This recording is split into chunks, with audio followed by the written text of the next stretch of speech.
straight to the A or B semi-finals. And Bulgaria and Moldova, bit of work still to do over the last quarter of this course. Gut, die 1500 Meter Marke jetzt fast schon erreicht. Das Feld fällt ein bisschen auseinander, aber kurz zur Orientierung, wer ist überhaupt dabei auf der Außenbahn? Das ist die Republik Moldau, aktuell noch die führende Position. Und wo ich es ausspreche, da ist es wirklich Bug bei und der Führungswechsel jetzt mit dem Boot aus der Türkei, die jetzt hier aktuell die Position Nummer 1 in diesem Rennen bekleidet. Dann einmal der Blick auf ein Stückchen zurück auf das Boot mit der Startnummer 3. Das ist das Boot aus Tschechien. Martin Jezek, der hier aktuell den 3. Platz und damit sozusagen hier in diesem Fall den 3. Platz für das Halbfinale hier erreicht hat, beziehungsweise 1700 Meter fast erreicht, hier innehält. Das Feld fällt weiter auseinander und nach dem Boot aus Tschechien ist es dann das Boot aus Polen und Bulgarien in dieser Reihenfolge. Aktuell hier die Platzierung, gute 1700 Meter vor dem Ziel. 4 das Boot aus der Türkei und der Republik Moldau. Beide Boote hier aktuell auf den Plätzen 1 und 2 weiter vorne. Well, at the Junior World Championships, Eren Kara earlier this season, he won the C final, finished 13th overall, and just ahead of him in the B final was the Moldovan Skala Naumchuk, but completely turned the tables today, and this is definitely Kara's day. He's powering towards the line just behind the Polish Skala, and then the Czech Republic in 3rd. And at that line towards which they're powering sits Arno Bös.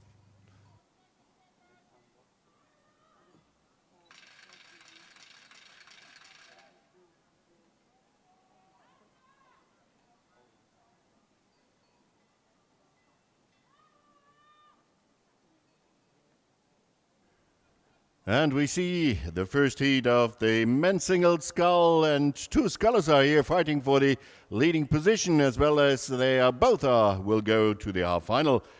This is here in the white boat, the young row from Turkey, who's now taking the lead with the number 4 on the bow, and from Poland, Jakub Wozniak is low down now, but also as ranked 2nd in that heat. He will be in the half-final, and also the number 3 from Czech Republic. Also, Martin Jezek is in the half-final. Outer lane now. There is passing the finish line, Moldova. And we have a 5th sculler coming now here, approaching the finish line. And this is Ivan Yordanov from Bulgaria, together with Nikita Namchuk from Moldova. He will be in the rapid charges this afternoon. So we have a 5-minute interval, and therefore the races are coming very quickly. And now we directly give back to the commentary car for the 2nd heat of the men's single scull. Yes, and this is a battle we've been looking forward to, certainly in the commentary car. We have the gold and silver medalists from the World Championships in this event, the junior men's single sculls. Silver medalist Aron Andris of Belgium, the gold medalist Povilas Juskevicius of Lithuania. Now, the early showing so far in this race has come from exactly those two. At the moment, it's Aron Andris who's turned the table slightly on that World Championship result. And it's a slender lead over the Lithuanian Skala, a couple of lanes over towards his left. In the sandwich in between them and fighting it out for one of those 3 semi-final slots, Jakob Geier, representing Germany. He's from the Berliner Ruder Club, but he's failed, I think, to notice what the Italian Skala over on his right-hand side is doing, who's suddenly taken up the rating, gone for a little extra push. He's closest to his coach on the bicycle and is certainly getting some encouragement. Marco Parati storming through into 3rd place at 12:50. 1250 Meter hier schon errudert, und die beiden, die bei der Weltmeisterschaft der Junioren hier die Gold- und die Bronzemedaille gewonnen haben, die sind hier auch vorne. Also das Boot aus Litauen und aus Belgien, Aron Andris und Povilas Juskevicius. Die beiden hier jetzt aktuell auch auf den Positionen 1 und 2 und ein bisschen Wasser zwischen ihnen und dem Boot auf der 3. Position in diesem Rennen.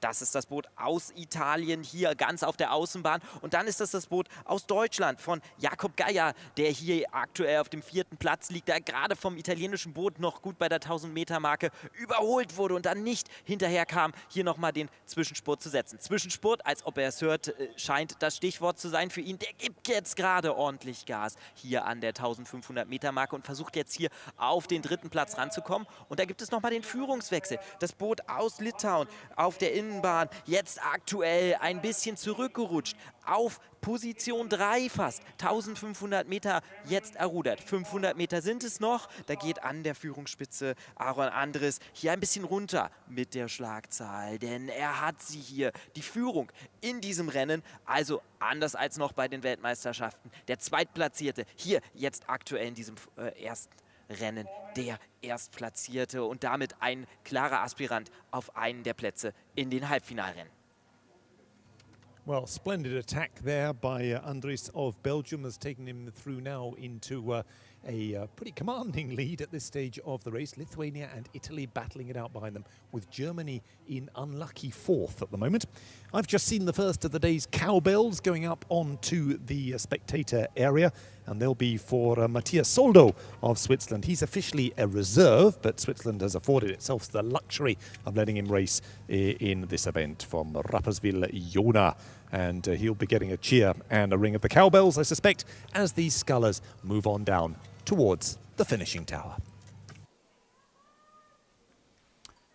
And this is a quite close race. We have 4 scullers who have the chance to go directly in our final, but we only have 3 places for them to reach that goal. So in the lead now, we have from Belgium, Aaron Andries, clearly, and he will be the first one taking a seat in the half-final. And the outer lane, Lithuania, Pavlias Juskevicius is now in the 3rd position, and with the blue shirt up there from Italy, Marco Prati also tries to get the sunny place at the half-final. Yes, now he is going in the 2nd position. So it will be Italy, Belgium, and Lithuania going directly into the half-final. Jakob Geier from Germany will be in the rapid charge as 4th of this heat.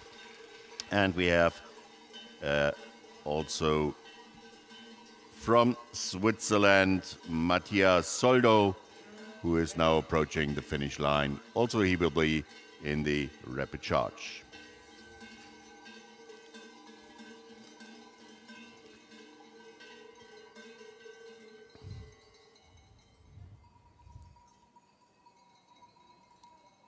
So, next field is on the course. It's the 3rd heat of the women's single scull, and our commentary crew should be now quite close to them.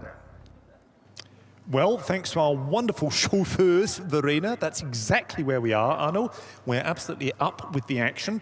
And as these 5 men scullers move towards us, we've got the Netherlands, Slovenia, Ukraine, Denmark, and Greece to choose from. Edouard Dimbeer, Portugal, from Viking in Utrecht. He's over on the far side. Expected a better showing of him somehow. He's not really up with the pace. That pace is being set completely on the other side of the course by Ioannis Exarchou of Greece, silver medalist in the double at the Under-23 European Championships, here on the single in the Under-19, and a convincing lead at this stage. August Hermann Wisholm of Denmark doing his best to hang on in there. You can just about see the puddles from the Greek sculler coming down past his left-hand side, but that's about it. His eyes will be more on Gabriel Potočnik of Slovenia, who's over on his right in 3rd position, and squeezed in between them is the Ukrainian sculler Pushelov, currently in 4th at 12:50. 1250 Meter, jetzt aktuell Griechenland. Hier der Ruderer, der auch schon bei der U23 EM im Doppel-2 hier den zweiten Platz gemacht hat aus Griechenland. Yannis Exarchou, der hier aktuell das Feld dominiert. Gute Führung für ihn ausgebaut. Gut 2 Längen Wasser zwischen ihn und das zweitplatzierte Boot hier. Aktuell das Boot aus Dänemark. August Hermann Wilsholm, der hier auf Position 2 in diesem Rennen aktuell fährt. Und der sieht nicht mehr viel von seinem griechischen Kontrahenten. Der ist weit weg. Aber wo er darauf achten muss, das ist die Außenbahn. Das müsste das Boot sein hier aus Slowenien von Gabriel Pocznik, der hier aktuell die 3. Position inne hat, aber hier mit guter Chance eventuell noch den 2. Platz für sich hier behaupten kann in diesem ersten Vorlauf und aktuell 1500 Meter alten Rennen. Dann dahinter und da müssen wir uns hier schon fast umdrehen, sind es die beiden verbleibenden Boote in diesem Rennen, also das Boot aus der Ukraine und aus den Niederlanden. Well, one of the umpires this morning, who's a chiropractor in his real life, offered me a neck job. I may be taking up on that one because we're having to turn our heads quite a long way in this race from first to last. First at the moment, still the Greek scholar, big, powerful, levering it through. Wisholm of Denmark, a much slenderer sculler there, but using his long levers, he's taken up the rating to try and shake off that Slovenian attack. But Potočnik's not going to be shaken off too quickly. That's the 1, 2, and 3. A lot of clear water back to the 2 remaining scullers. Then behind them from the Netherlands and Ukraine. That's the position as we move down towards 1750. And a chance to talk about silver medalists and many other topics, as he's always happy to do. Arno Bös is in the tower.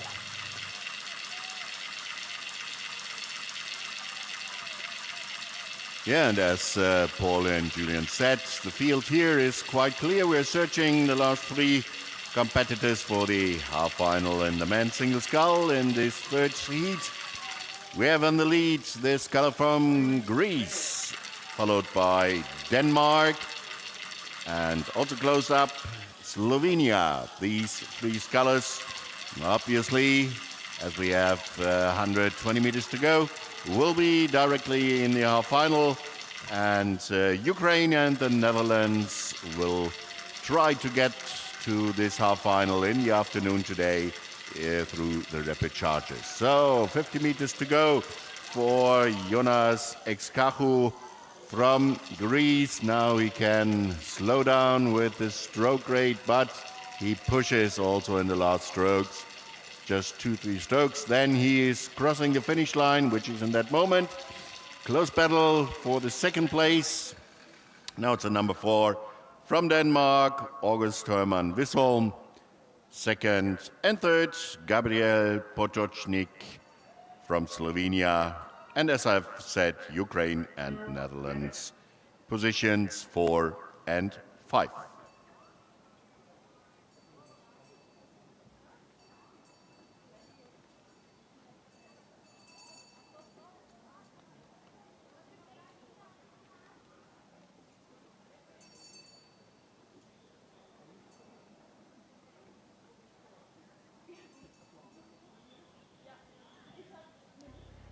We are coming from the singles to the pairs. This is the women's juniors pairs, the 1st heat, and we are calling the commentary car. Yes, thank you. Well, we're waiting for them to catch up with us at this particular camera point, and that's the halfway stage again, the 1,000-meter mark. Germany, Italy, the Netherlands, and Hungary. 4 boats in this race. We've changed gender back to women, and we've changed from sculling to sweep oar rowing. The women's pair, the first of the sweep oar. I'm going to have to practice saying that events today. Qualification rule this time round, though, a lot tougher. Just the first boat goes through, but goes straight through to the A final. And the other 3 get a chance in the repechage. That'll be this afternoon, and we'll be accompanying that action, of course, as well. The Netherlands, they've sent Mino Bouwman from Willem III in Amsterdam, a very well-known club that's well represented in this Dutch squad here, together with Demi Straathof from Alkmaar's rowing and sailing Club. Again, that a well-known organization that's provided a number of athletes over the years, as has Willem III for the Dutch squad. And they've got a couple each here at these European Junior Rowing Championships. And the Netherlands working out well in the lead. They're matching pretty well in terms of rating, stroke for stroke, their German rivals, Fischer and Karius from Potsdam and Magdeburg, over 2 lanes to their right. Behind them, though, there's masses of clear water back, I'm afraid to say, for any Italian and Hungarian fans. As I say, though, qualification rule is just the first boat. We've got 750 meters still to go to see who that will be. Nur ein Boot kommt hier in diesem Zweierrennen der Juniorinnen weiter. Also wir jetzt in einer anderen Bootsklasse und auch wieder bei den jungen Damen, die hier aktuell auf der Regattastrecke sind. 1250 Meter passiert, jedenfalls für die beiden führenden Boote hier in diesem Rennen. Aktuell die Niederlande hier ganz weit nach vorne gefahren. Minu Buhmann und Demi Stratov hier aus den Niederlanden aktuell in führender Position mit gut einer Länge Wasser auf das zweitplatzierte Boot aus Deutschland von Franziska Fischer und Elena Karius, die hier aktuell den zweiten Platz bekleiden. Harte Qualifikationsregel, nur Platz 1 kommt direkt in das A-Finale. Ansonsten muss man sich hier durch den Hoffnungslauf in das Finale quälen. 1500 Meter Marke für die führenden Boote fast erreicht. Und wenn wir uns da einmal umdrehen, dann sehen wir hier noch die weiteren Boote aus diesem Rennen, nämlich das Boot aus Italien und aus Ungarn, aktuell in dieser Reihenfolge auf den Plätzen 3 und 4. 1500 Meter errudert die Niederländerinnen hier weiter vorne. Das Boot klar in Führung. Druckvolle Schläge hier, aber Schlagzahl fast schon runter, ein bisschen rausgenommen und das deutsche Boot, das versucht hier nochmal ranzukommen. So wirkt es jedenfalls aktuell an der 1500 Meter Marke. Well, a little moment of excitement there for the lifesavers a moment ago. One of the scullers doing his cool down, capsized, but seems to be okay. The lifesavers have put down their binoculars and have decided he's back in the boat and all seems to be well. But these scullers, these rowers on the course had to pay no attention to that, of course, but keep on doing their thing. The Dutch are doing it best. The Netherlands leading this field at the moment, but it's certainly not all wrapped up at all. If the Germans can pull something out of the bag over the last 250, who knows? With a last late charge, that could be an A-final slot for them. And I'm sure they'll get at least in some inner form of moral support from the Tower and Arno Bös. Ja, wird das nochmal spannend hier im ersten Vorlauf des Juniorinnen-Zweierrundes auf der Außenbahn. Versuchen Franziska Fischer und Elena Karius vom Deutschen Ruderverband hier noch das führende Boot aus den Niederlanden einzuholen. Noch sind es gute 100 Meter und beide Boote kämpfen jetzt hier, denn nur eines von ihnen wird direkt ins Halbfinale hineinfahren. Das können wir jetzt schon sagen. Die Boote aus Italien und Ungarn werden in jedem Falle im Hoffnungslauf dabei sein. Aber spannendes Rennen hier auf den letzten Metern. So, exciting race here on the last meters of the first heat of the women's pair. The Germans try to catch up and obviously now they are successful. They passed the boat from the Netherlands with a long spurt starting at the 500 meter mark or even earlier. And now the boat from Germany is passing in the first rank of this heat the finish line, and that means Germany is in our final. The Netherlands, Italy and Hungary have to go through the repechage in this afternoon.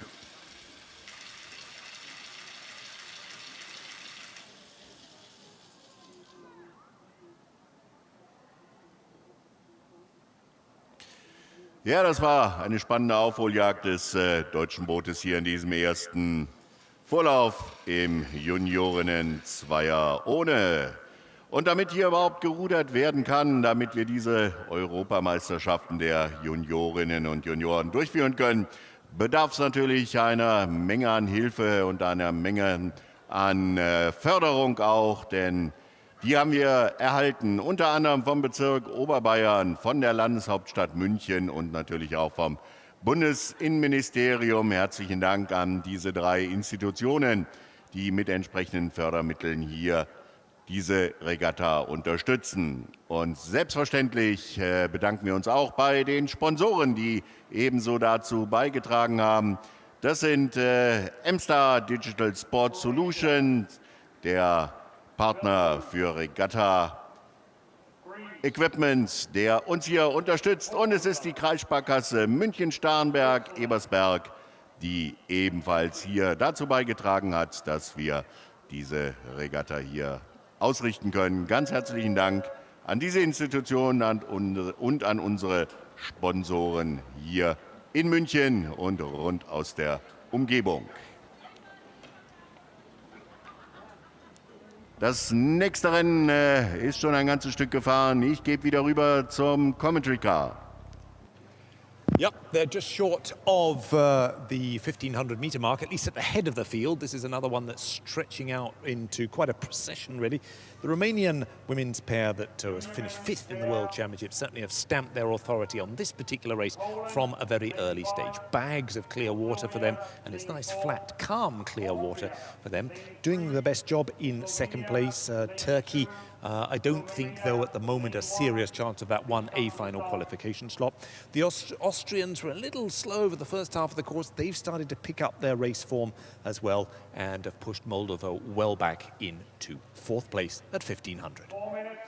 1500 Meter erreicht, aktuell die Führung ganz klar für das Boot aus Rumänien. Die 5 Platzierten der Junioren-Weltmeisterschaft zeigen hier alles, was sie können und ihre komplette Form, beziehungsweise nehmen sie, glaube ich, hier schon fast wieder ein bisschen das Tempo raus, denn sie sind hier sicher. Sie haben hier viel Wasser zwischen sich und das zweitplatzierte Boot aus der Türkei gebracht, hier aktuell auf der 2. Position, dieses Boot auf Bahn 3. Dann dahinter in der Mitte eingequetscht sozusagen das Boot aus Österreich hier auf dem 3. Platz. Aber das Feld weit auseinander gestreckt und ich denke hier für das rumänische Boot, das hier überragend dieses Rennen dominiert, gar keine Frage hier der Einzug in dieses A-Finale auf den letzten 250 Metern scheint hier klar zu sein.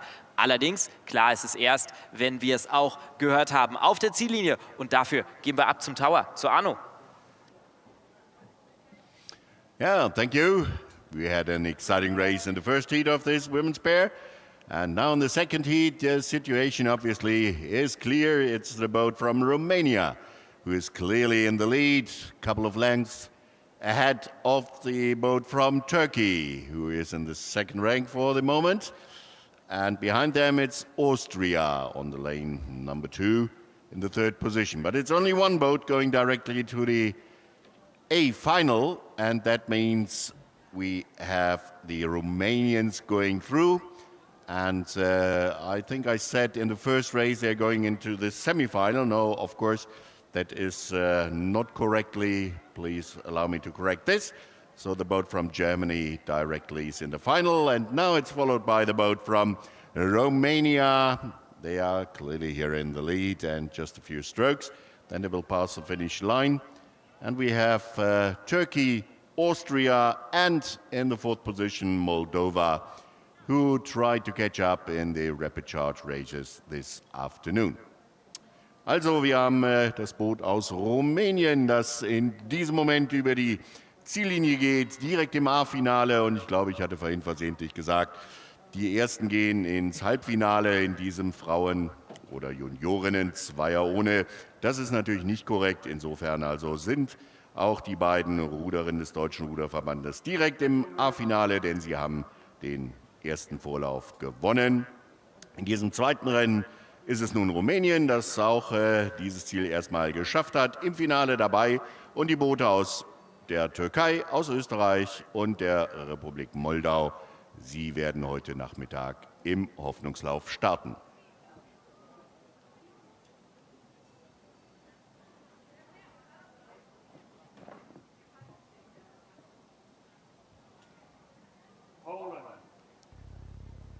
And now we going back to the race. We have now the men's pair, the first heat on the course. Back to the car. Croatia, Belarus, Greece, Portugal and Switzerland. Those are the 5 crews in the men's pairs. 3 of them will go through to the semi-finals and the other 2 get another chance in the repechage. So who is the leading trio at this stage? Belarus leading at the moment as we approach the 12:50 mark. They're just ahead of Greece in the lane next to them, and then a couple of lanes further over to their left. The lineup from Basel in northwestern Switzerland are currently lying 3rd. They're being coached on the Olympic course of 1972 by the Olympic gold medalist from 2016 from Rio, Simon Niepmann, over there on the far side on his very snazzy black bicycle. Belarus, Greece, Switzerland in the lead. Führung für das Boot aus Belarus hier ganz auf der Bahn 2. Die beiden hier schon auch an der 1000-Meter-Marke vorne. Da war die Führung nicht ganz so klar und hier waren 3 Boote durchaus Aspiranten für diesen ersten Platz und diesen Direkteinzug in die Semi-Finals, damit die ersten 3. Und da müssen wir noch mal ganz kurz gucken, denn wir sind ja jetzt hier aktuell bei 3 Booten, die hier erstmal ins Halbfinale kommen. Also die ersten 3 Plätze, die zählen hier direkt fürs Halbfinale. Aktuelle Führung Weißrussland, daneben dann das Boot aus Griechenland, die hier aktuell auf dem 2. Platz sind. Und dann ist das Boot aus der Schweiz, die hier auf Platz 3 sind. Alle 3 Boote hier durchaus in Schlagweite. Dann eine Lücke Wasser und dann ist es das Boot aus Kroatien und Portugal hier aktuell auf dem 5. Platz in diesem aktuellen Rennen der Junioren-Männer Zweier ohne. Well, a cracking battle at the head of the field, still between Belarus and Greece. The Greeks threw in a little extra attack at the 1500-meter mark, took their rating up, a couple of pips a minute there to try and surprise the Belarusian crew in the lane next to them. Wasn't going to work, though. Kopa and Lususki responded extremely well, and they're still working it through. Plenty of Belarusians in the lunch queue yesterday with plenty of surplus energy, I noticed, and they're now turning that into good boat speed as well. Switzerland hanging on well there in 3rd place as the cowbells warm up on the grandstand. Sana and von der Muur, a good showing there. From the same club, the Basler Ruder Club, and 250 metres to the line, looks as if that 3rd semi-final slot's in Swiss hands.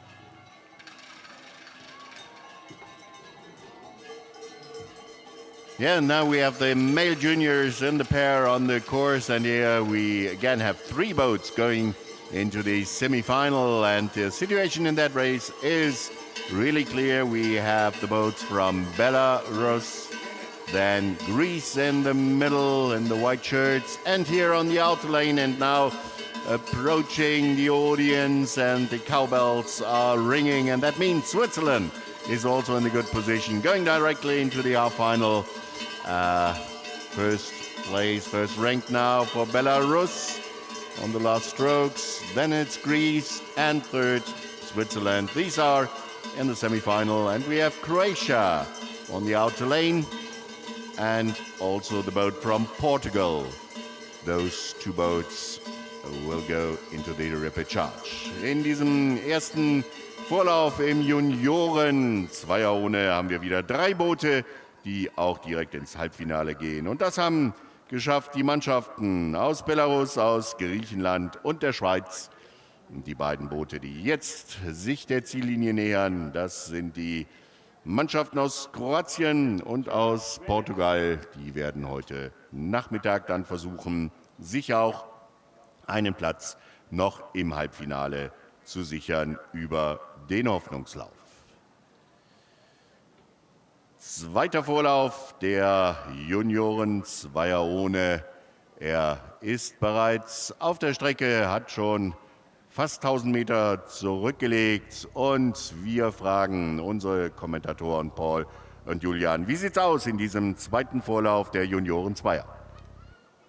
Well, whom better to ask than Julian Weiss and Paul Castle? Indeed, couldn't agree more.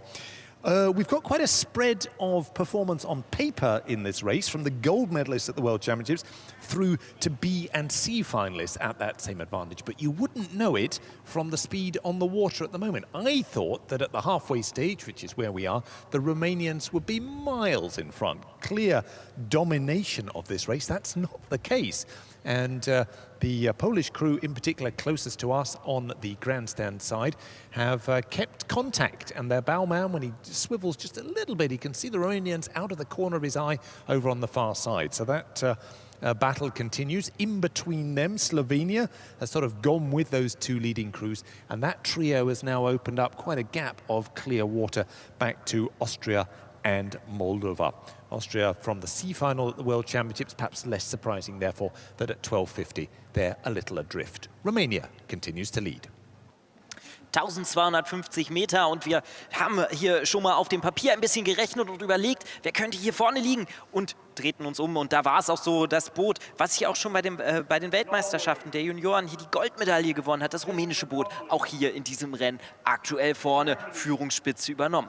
Aber dahinter, und das ziemlich nah dran, das ist das Boot aus Polen auf der hier im Bild unteren Bahn, also hier auf der Bahn der Regattatribüne bzw. des Zielturms. Aktuell Position 2, aber die müssen aufpassen, hier nicht vom slowenischen Boot hier eingeholt zu werden. Also hier diese drei Boote aktuell auf den Positionen 1, 2 und 3. Und dann ist es das Boot aus Österreich hier auf dem 4. Platz und auf dem 5. Platz das Boot der Republik Moldau hier aktuell weit weg, abgeschlagen, nach hinten, 1500 Meter Marke erreicht, kleiner Zwischensport, jetzt hier bei den Polen auf der Innenbahn, hier auf der Bahn direkt neben uns, da wird nochmal richtig die Schlagzahl hochgenommen, um hier doch nochmal näher ranzukommen an das rumänische Boot, ganz außen, ganz weit draußen und die haben weiterhin den Vorsprung, aber wie sich das Ganze wandelt, das sehen wir gleich.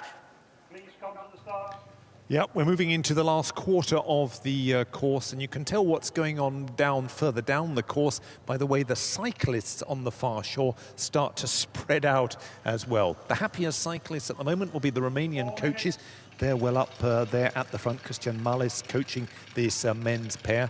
Gold at the World Championships. Not been allowed to break away from the pack here. Poland still hanging on doggedly to their coattails in second position. And Slovenia, well, they've matched the Poles pretty well for boat speed all the way. Higher rating, little shorter in the water, perhaps slightly less efficient, but plenty of energy and stamina. 250 to go. Let's hear what the 1, 2 and 3 will sound like at the line.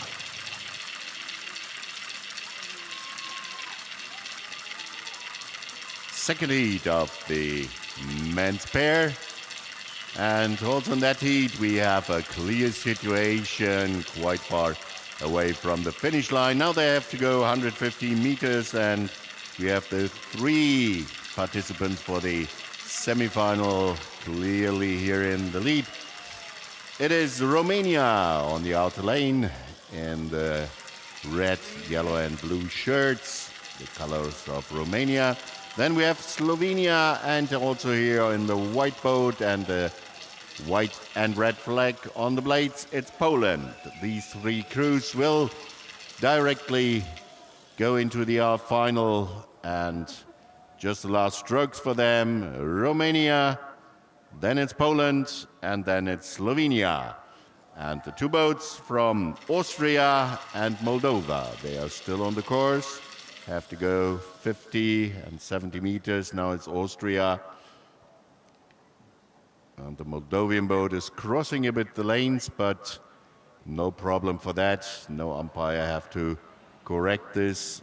And this is Austria now as 4th, and Moldova as 5th, who will go into the rapid charge in the second heat of the men's pair here at the European Championships of the Juniors in Munich. And we have a third heat in that boat class. 4 boats have already started in the third heat, and Paul and Junian will give us the information who is in the lead in that race. Always happy to help when we're called upon. Norway, the Czech Republic, Germany and Bulgaria, ladies and gentlemen. Those are the crews to put your money on. And perhaps a little surprising at this stage to see Norway in the lead, but they were, after all, 5th at the Junior World Championships. So who knows? Just behind Bulgaria that particular day, but it's the Norwegians who have thrown the most into the first half of the course. Germany making a good showing, the 2 young athletes from Potsdam in the lane beside them, lane 3. That's the 1, 2 and 3. Therefore, we've got Norway, Germany and then Bulgaria. 3 slots again. You don't want to be last.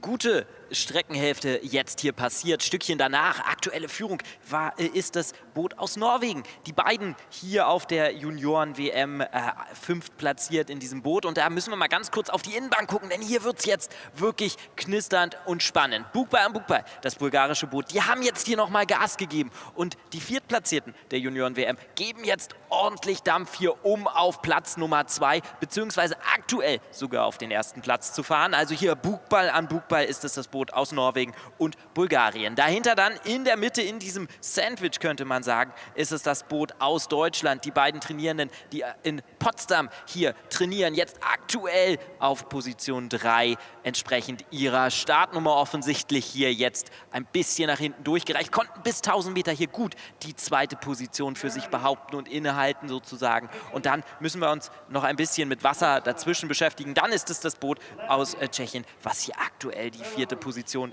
in diesem dritten Lauf des Junioren-Zweier hier inne hat. Aktuelle Führung allerdings hier nicht ganz klar auszumachen. Leichter Steuerfehler vielleicht auszumachen hier auf der bulgarischen Seite.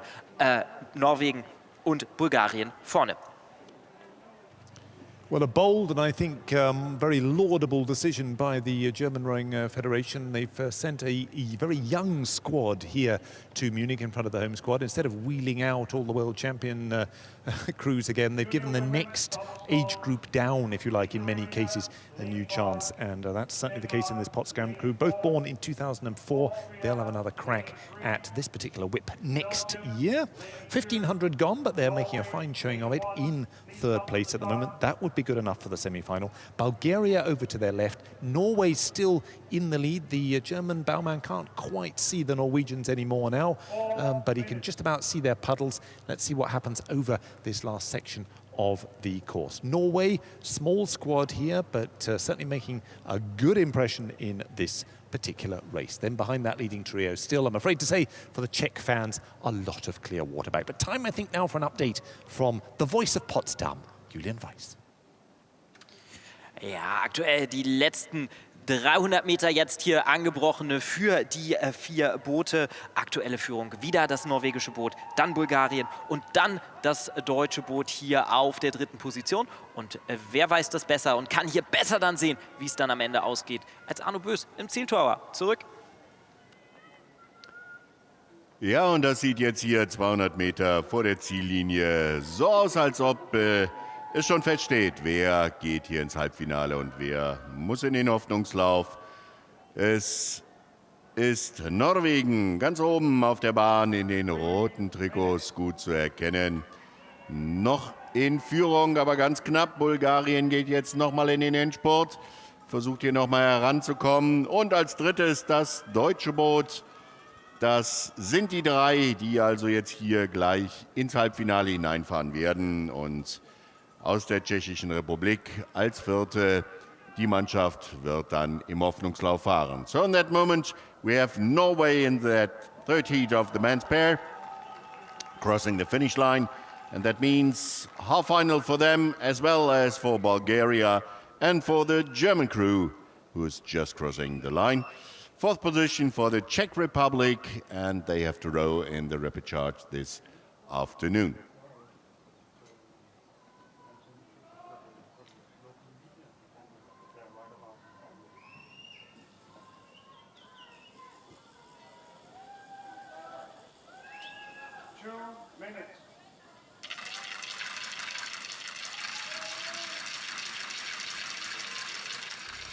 So this third heat concludes the men's pair, the juniors pair, and now we are going to the sculling. That means the women's double scull. The first heat is on the course. We have 5 boats, and I'm calling the radio car.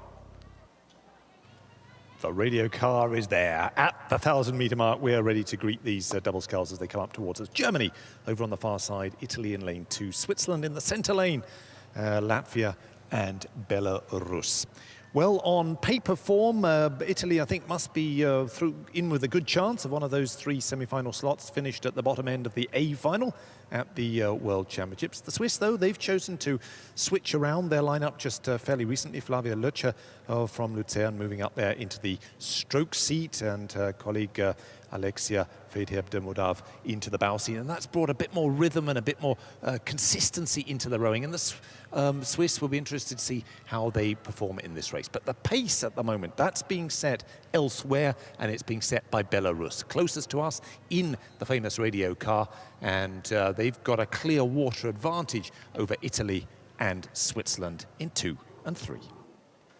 Gute 1000 Meter sind hier in diesem Rennen schon vorbei und überraschend, das muss man einfach sagen, ist das Boot aus Belarus hier aktuell vorne. Das ist das Boot hier auf der Innenseite der Regattastrecke, also direkt neben den Regattatribünen sozusagen, hier aktuell mit gut 2-3 Längen Wasser, 1250 Meter jetzt errudert. Dann Position 2, das ist das Boot aus Italien, die eigentlichen theoretischen Favoriten hier drin. 6. Platz bei der Junioren-Weltmeisterschaft hier und aktuell aber auf Position 2. Daneben das Schweizer Boot auf der 3. Position und auf Position 4 auf der Außenbahn das Boot aus Deutschland hier aktuell, aber gut mit einer Länge Wasser auf den direkten Einzug ins Halbfinale hinterher. Dann ein bisschen Wasser mehr und dann ist es das Boot aus Latvia, was hier auf der 5. Position unterwegs ist. Well, the Seeklub Luzern is nowadays affectionately known as Seeklub Lötscher. Why is that? Well, at the Swiss Championships just a couple of weeks ago, the women's 8 that was Swiss champions contained all 3 Lötscher sisters, and the youngest of those in that crew is Flavia here in the stroke seat of the Swiss crew. They're struggling a little bit to match that sudden push that came from the Italians. Classic Italian stuff. Take the rating up if you're in trouble and see what happens. And that's exactly what they've done, and what has happened is that they've managed to move about half a length up on the Swiss. But clear domination of the race still at 1500. No question about it. Belarus moving away, making the best of these very good rowing conditions that Oliver Betsicher has organised for us today. 1500 gone. It's Belarus, Italy having another little push. Switzerland have got to keep their eye now on Germany and keep them at bay for that 3rd semi-final slot. Viel Wasser zwischen dem belarussischen Boot und dem Rest des Feldes. Aktuell Italien weiterhin auf Position 2. Die haben jetzt nochmal Gas gegeben, nochmal das Tempo ein bisschen erhöht, die Schlagzahl hochgebracht und geguckt, wie sieht es denn aus? Kommen die Schweizerinnen denn da hier noch mit? Und ja, sie sind dran geblieben, weiterhin auf dem 3. Platz. 4. Position aktuell für das Boot auf der Außenbahn aus Deutschland und dann das Boot aus Lettland. Hier aktuell auf Position 5 ein bisschen hinterher. 1750 Meter errudert, 250 Meter sind es noch. Hier jetzt für das Boot aus Belarus, dann Italien auf der 2, auf der 3 die Schweiz, 4 aktuell Deutschland und 5, wie gesagt, das Boot aus Lettland. Aktuelle Daten, dann wie immer aus dem Turm.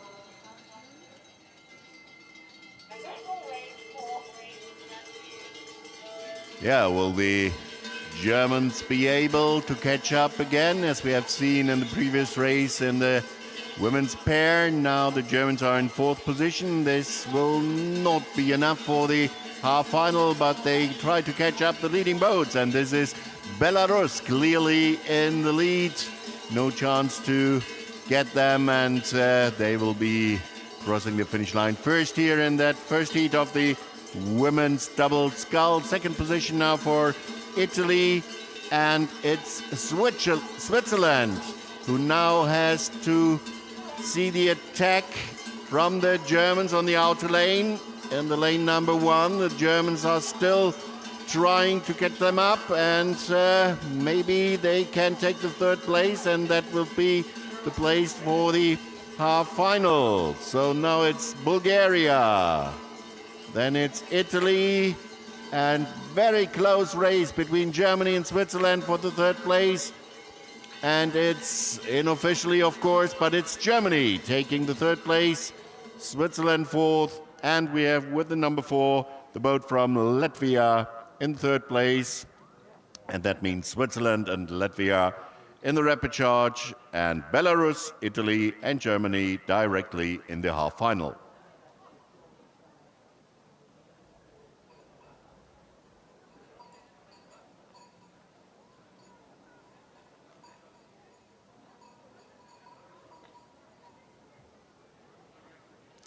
Ja, da waren schon einige gute Rennen, spannende Rennen mit dabei und vielen Dank an unsere Zuschauer und speziell natürlich auch an unsere Schweizer Freunde, die natürlich hier schon für einige Stimmung sorgen an diesem noch etwas nebligen Samstagmorgen hier auf der Olympiaregatta-Strecke in München. Ich denke, das wird im Laufe des Tages noch mehr und morgen haben wir auch unsere Finals. Dann geht es um die Medaillen, dann werden wir mit Sicherheit hier gute Stimmung erleben und wir sagen natürlich ganz herzlichen Dank und wir, das ist Regatta München, das Organisationskomitee, das mit vielen, vielen freiwilligen Helfern hier diese Europameisterschaften organisiert. Ganz herzlichen Dank an alle, die mithelfen und alle, die mit Beifall, mit Kuhglocken oder wie auch immer diese Regatta unterstützen.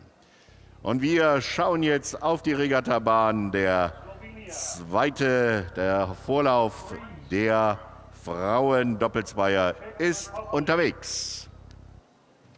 It most certainly is, and in fact it's 1,250 meters old, this particular race, or young, depending on how you look at it. Lithuania leading by about half a boat length at that two-thirds marker. Denmark in second, with 3 semi-final slots to be had. Who's third? That's the big question. So far, an excellent showing over to their right in lane 2 from Belgium. Norway can't quite match that pace, and nor can Austria at the moment. The leading trio, as I say, Lithuania, then Denmark, and completing that little group at the head of the field, Belgium. Aktuell gute 1250 Meter, schon längst passiert. Wir gehen auf die 1500 Meter Marke. Und das ist die Führung für das Boot aus Litauen hier auf der Innenbahn, aktuell vorne. Daneben auf der Nachbarbahn das Boot aus Dänemark. Ganz nah in Schlagweite, durchaus hier auf dem zweiten Platz, 1500 Meter nach dem Start in diesem Frauen Doppelzweierrennen. Dritte Position in diesem Feld, die finden wir hier im belgischen Boot auf der fast äußeren Bahn. Und dann ist es das Boot aus Österreich auf Platz Nummer 4 und 5 aus Norwegen. 1500 Meter jetzt passiert. Weiterhin die Führung unverändert für Litauen, die jetzt noch ein bisschen Gas geben können. Hier noch ein bisschen ihre Führung auf gut eine halbe Länge jetzt ausbauen können. Well, at the Junior World Championships earlier in the season, Lithuania finished down in the B final. Didn't quite manage to win that event, but they're leading this field and they're leading it consistently. They've had a number of attacks thrown at them by both the Danes in the lane next to them and harder to spot, of course, for them. A couple of lanes further over towards the far side from the Belgians as well. This trio, well, there's about 3/4 of a length in it between first and third at the moment. Then clear water back to Austria, who are coming back more strongly into the picture, though. 250 meters to go, 3 semi-final slots to be had, and it's pretty well neck and neck as these young ladies power towards the tower.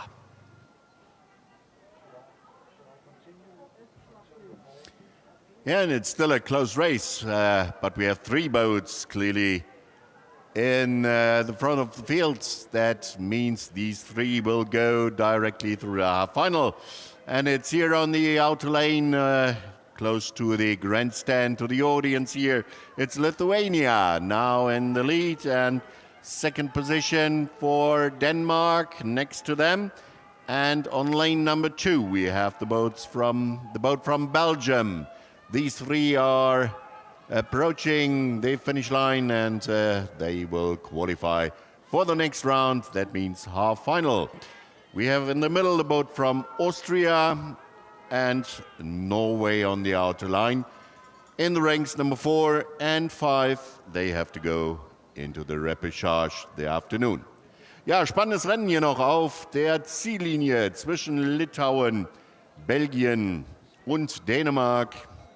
So habe ich es gesehen hier in der Reihenfolge, aber es war ganz, ganz knapp hier auf der Ziellinie. Diese 3 Boote in jedem Falle im Halbfinale im Juniorinnen-Doppelzweier in diesem zweiten Vorlauf. Die Boote aus Österreich und Norwegen werden wir dann heute Nachmittag im Hoffnungslauf sehen.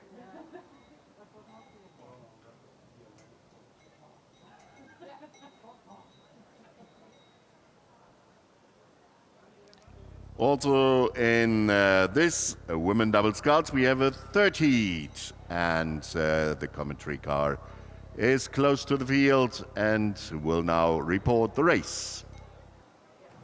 We will most certainly do exactly that, particularly if we're told to, at the 1,000 meter mark in this particular race. Just 4 boats on the course this time, so you, again, don't want to be last. Slovenia, Greece, the Czech Republic, and the Netherlands. Ja, ich höre. A famous name in the Slovenian crew, Chop in the stroke seat. Ishtok Chop, of course, highly successful for Slovenia. And now Ruby Chop chopping away very successfully in that Slovenian crew. But at the moment, the lead is in the hands still of the Greeks. That's not entirely surprising on paper. Their stroke woman, Evangelia Fragku, gold at the under-23 European Championships in the double, and bronze in the Junior World Championships in the singles. So plenty of pedigree, at least in the stroke seat there.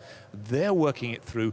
Slight clear water advantage ahead of Chop and her colleague Dremilj for Slovenia. That's the 1 and 2 at 12.50, and then the battle's still open for that third slot. The Czech Republic at the moment have got the upper hand over the Netherlands. Aktuell die 1250 Meter Marke passiert in diesem dritten Lauf der Juniorinnen Doppelzweier, muss man ja hier sagen. Und nicht verwunderlich, hier die Führung des griechischen Boots. Viel Erfahrung hier im Boot, Junioren, die Bronzemedaille hier im Junioren Doppelzweier, wenn ich das so richtig im Kopf habe. Und hier jetzt aktuell ganz weit vorne. Dahinter Wasser und dann das Boot auf der Außenbahn aus Slowenien. Hier aktuell auf den zweiten Platz gefahren. Auch nicht unbekannt. Junioren-Weltmeisterschaftsvierte hier im Boot. Dann das Boot aus Tschechien und die Niederlande weit abgeschlagen. Jetzt aktuell nach hinten. Also die ersten 3 Plätze, noch einmal zur Erinnerung, die aktuellen Eintrittskarten in die Halbfinale hier an in dieser Kategorie der Juniorinnen Doppelzweier. 1500 Meter jetzt erreicht, also gute 500 Meter aktuell vor dem Ziel. Unverändert Griechenland, Slowenien, Tschechien und dann die Niederlande. Well, Slovenia finished 4th in the Junior World Championships. Their bowwoman there, who turned 17 on arrival here in Munich on Thursday. She'll be getting another chance next year. Her boat colleague, the stroke woman Ruby Chop, well, this is her last year as a junior. Has got to throw everything at it. They're doing a good job in second place, but they haven't really managed to find the kind of power they're going to need to match that very competent Greek approach to this race. Long, strong and powerful. Not let themselves be hurried or rushed by anything at all. And that's paid dividends for them as the Greeks continue to squeeze clear water away. Which will be start at 10:55, and that will be the men's double scull. So we have a little gap and a little pause for our commentary car. And also time to catch up, little delays which we had in the early morning, but now we are exactly in the time schedule. So just enjoy yourself and have a good time here at the Olympic Regatta course. We just come back with the next information about racing and regatta in a few minutes. Ja, jetzt haben wir eine kleine Pause eingebaut, um eventuelle Zeitverzögerungen auch wieder aufholen zu können. Das nächste Rennen startet in 8 Minuten, 7,5 Minuten genau, um 10:55 Uhr und es wird sein der erste von insgesamt 3 Vorläufen im Junioren-Doppelzweier der Europameisterschaften hier in München. Kleine Pause also für unsere Kommentatoren und wir melden uns dann gleich wieder in ein paar Minuten zu den nächsten Rennen, zu den nächsten 3 Vorläufen hier bei diesen Europameisterschaften in München.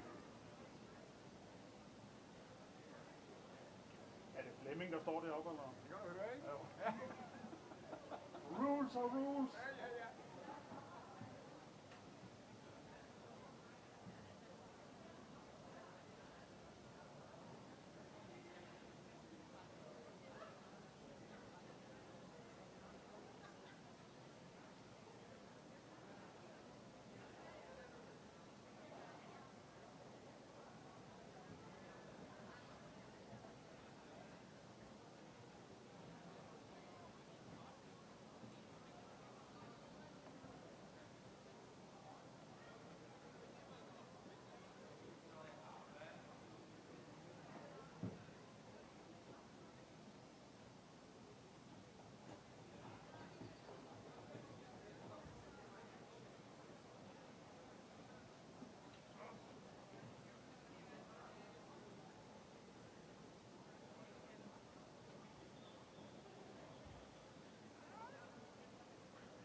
Junior men's double scull.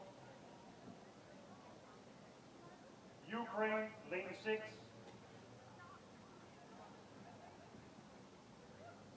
Norway, lane 1. Estonia, lane 4. Germany, lane 3. Lithuania, lane 5. Greece, lane 2. Please come to the start. 5 minutes.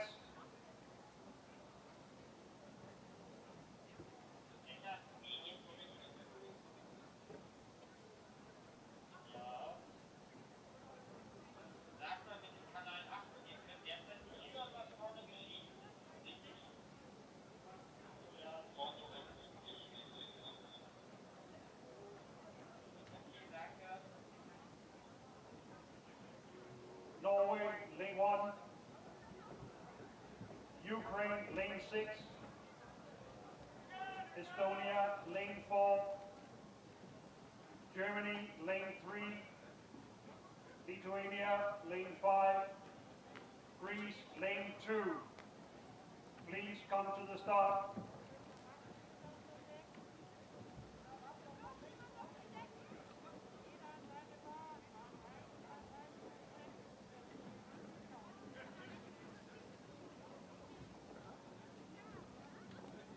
Four minutes.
Minutes.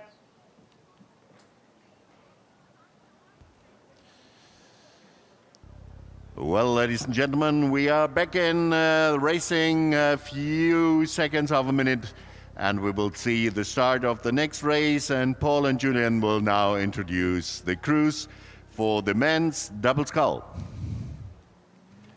Yes, thank you very much. Well, that little break gave our volunteers down at the start. The boys and girls from local rowing clubs have volunteered or been volunteered for this particular task to stretch their legs, move around, change their shifts and put on perhaps some extra clothing before holding the sterns of the following double sculls. Norway, they're over in lane 1. When I say over, I mean that's on the far side from the grandstand. Greece lining up next to them in lane 2. Germany in lane 3. Estonia, the other centre lane next to them. Lithuania in lane 5, so a Baltic pair there at 4 and 5, and Ukraine on the near side to the commentary vehicle and therefore to the camera, and when we get down to that area, to the grandstand as well. Junior men's double sculls, qualification here rule is that you ideally want to be first or second. Then you go through to the semi-finals straight through.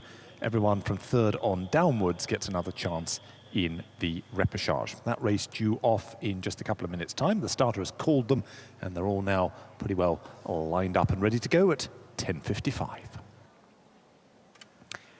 6 Boote aufgereiht hier am Start, 2000 Meter vor der Ziellinie auf der Außenbahn. Also hier der Bahn, weiter weg von uns an der oberen Bildkante. Das ist Norwegen, dann Griechenland, daneben Deutschland, Estland, Litauen und die Ukraine hier direkt an der Innenseite, also hier auf der Tribünen- bzw. Zielturmseite. 2000 Meter heißt es hier gleich zu rudern in weniger als einer Minute. Hier der voraussichtliche Start. Jetzt wird noch ein bisschen ausgerichtet und die kurze Pause hat hier einfach natürlich auch ein bisschen geholfen, dass man sich nochmal die Beine vertreten konnte. Hier vielleicht auch nochmal den einen oder anderen warmen Tee trinken konnte. Denn obwohl jetzt hier so langsam die Sonne rauskommt und dieser bodennahe Nebel sich hier lichtet, natürlich ist es noch ein bisschen frisch, aber das werden wir gleich sehen, hier in diesem, doch ich vermute, so jedenfalls hier auf dem Papier zu sehen, heißen Rennen. Die ersten 2, die kommen ins Halbfinale, die anderen, die müssen dann durch die Hoffnungsläufe sich qualifizieren.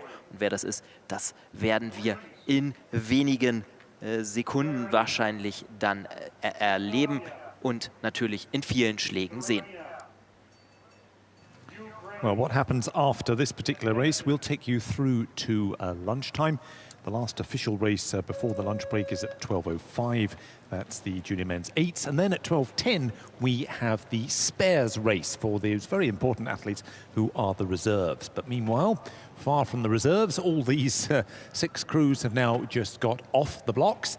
Nice clean start from them all. The fastest pace off the start. This lineup from northern Germany, from Flensburg and Ratzeburg, Kluge and Langhans. They got a nice clean start together with the Greeks in the lane beside them, who were 7th. Winners, therefore, of the B final at the under-23 European Championships. Now giving it a go, an age group further down. First 250 meters to go. And as I say, the first to show, Germany. 250 Meter, jetzt errudert. Aktuelle Führung hier für das Boot von Konstantin Kluge und Johannes Langhans aus Deutschland. Die beiden hier aktuell in führender Position neben dem, und das sind aktuell die Zweitplatzierten hier, die Ukraine. Die geben hier nochmal ein bisschen mehr Tempo, rutschen jetzt aber wieder auf Platz 3 zurück. Hatten vorher probiert, die beiden, das griechische Boot, die beiden hier anzugreifen, die jetzt aktuell wieder auf Platz 2 hier rudern. Ganz auf der Außenbahn, aktuell 3. bzw. 4. Position, das Boot aus Norwegen, und dann ist es das Boot aus Litauen und Estland. Die beiden Boote hier jetzt aktuell auf den Positionen 5 und 6 in diesem Feld. Deutschland weiter in Führung, baut hier die Führung aus, gut fast eine Länge Wasser. Well, this would be happy news for the home crowd, if we can call it a crowd, certainly home. If this continued, the first race led by a German crew today, 500 meters gone, and they're building on that very slick start to find about half a length advantage at the head of the field over Greece. 1 and 2 is where you want to be in this race, though, and the Ukraine will be well aware of that. They're closest to us on the grandstand side, in 3rd place at the moment. Can't quite see, of course, from where they are, what the Germans and Greeks are actually up to at any particular moment. They've got to keep their eyes on Norway, currently 4th in on the far side, but quite a battle behind them as well.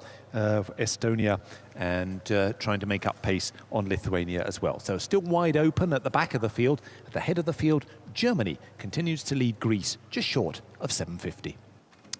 Kurz vor der 750-Meter-Marke, jetzt wird es doch wieder ein bisschen enger für das deutsche Team, wenn es um die Führungsspitze geht. Da konnte man die ganze Länge Wasser nicht ganz verteidigen, jetzt ist es nur noch die halbe Länge, aber weiterhin vorne. Das griechische Boot hier weiter nach vorne gerutscht, kann hier bei dem Tempo der beiden Deutschen ganz gut mitgehen. Aber da können auch die Ukrainer nochmal probieren ranzukommen, und sie probieren es jetzt zumindest, um den Platz 3 und 4 hier etwas klarer zu machen. Kurz angezogen, das kriegen aber die beiden Norweger auf der Außenbahn auch mit und geben ihrerseits hier auch nochmal Gas und kommen wieder weiter nach vorne. Trotzdem weiterhin hier in Führung, nochmal der Blick an die Spitze. Das deutsche Team vor Griechenland, dann der umstrittene Platz 3 und 4, jetzt aktuell auf 3 Norwegen vor der Ukraine. Well, we're at the halfway stage now, and Germany and Greece continue to stamp their authority on this race. Still a slight advantage for the Germans. My question around them is how much have they got left in the tank? Where will they go from here in terms of rating if Greece really launches a massive attack? Norway coming through strongly at the halfway stage to take 3rd place.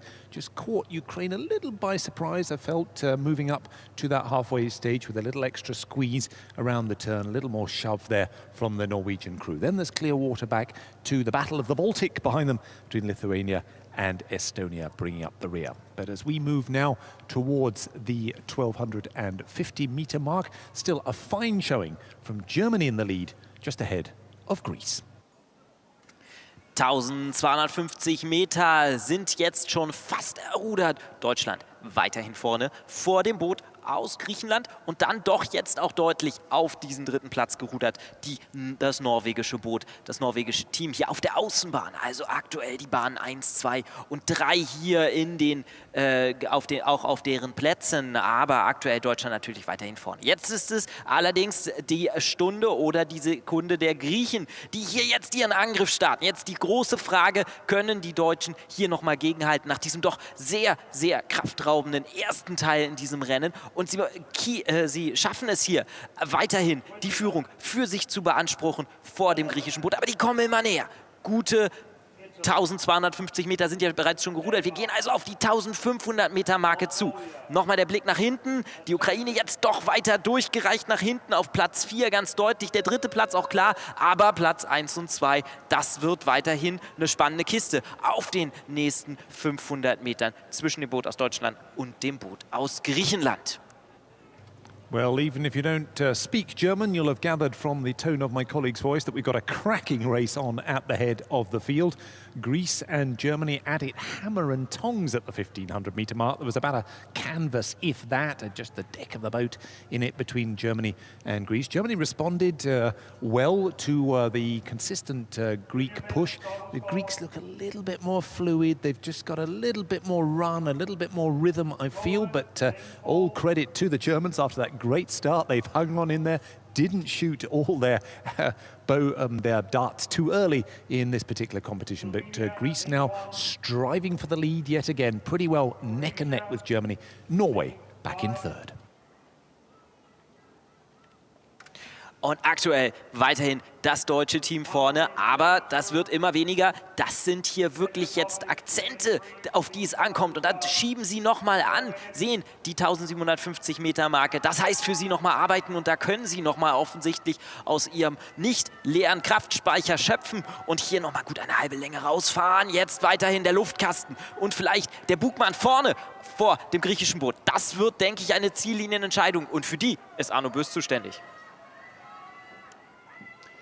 And for the first time today, we have a field with 6 boats, and 2 of them will directly go into the finals. And the German crew took the lead shortly after the start, and now they have to defeat this against the Greece. But the Greece crew is now taking the lead. Strong strokes of the 2 Greece rowers, and they just pass, and the Germans have to look outside for the Norways, because only 2 boats are going to the half final, but they can make it. First position now over the finish line for Greece, second Germany, and then we have Norway.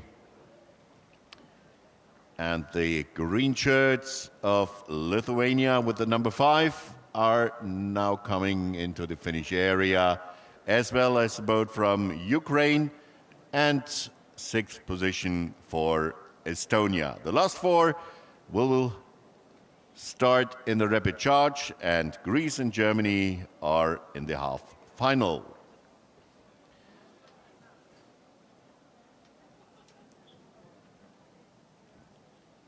And the second heat of the men's double sculls is on the course. So our radio car has to go back in direction of the start, and hopefully Paul and Julian are now close to the race. It's the second heat of the men's double scull. Well, the commentary car does its very best to always be close to the race. And a big thank you, of course, to our chauffeurs, Verena, for making that safely possible. Cameraman now safely stowed in the back as well. We hope you're getting some great pictures on the live stream, not least of this men's junior double sculls race, which is just about to reach the halfway stage. Switzerland, the Netherlands, Italy, Denmark and Moldova chasing those 2 semi-final slots. Pretty clear picture, though, at the head of the field, a lot less close than the previous race here. Italy, Bergamin under Drie, 4th at the Junior World Championships, and really strongly in command of this race so far. Denmark, a good showing in second. Easy to spot them on the screen. Those very bright, luminescent green caps that they're wearing. They'll be easy to spot even on a very small screen. Switzerland doing a good job over there in third. The line up from Sursee and Starnstad, Sisvila and Banvard. But do they know what the Danes are up to? They've got to look across several lanes. Completing the field, Moldova and the Netherlands a little off that pace at the moment. We're at 12:50. Italy in convincing form in the lead.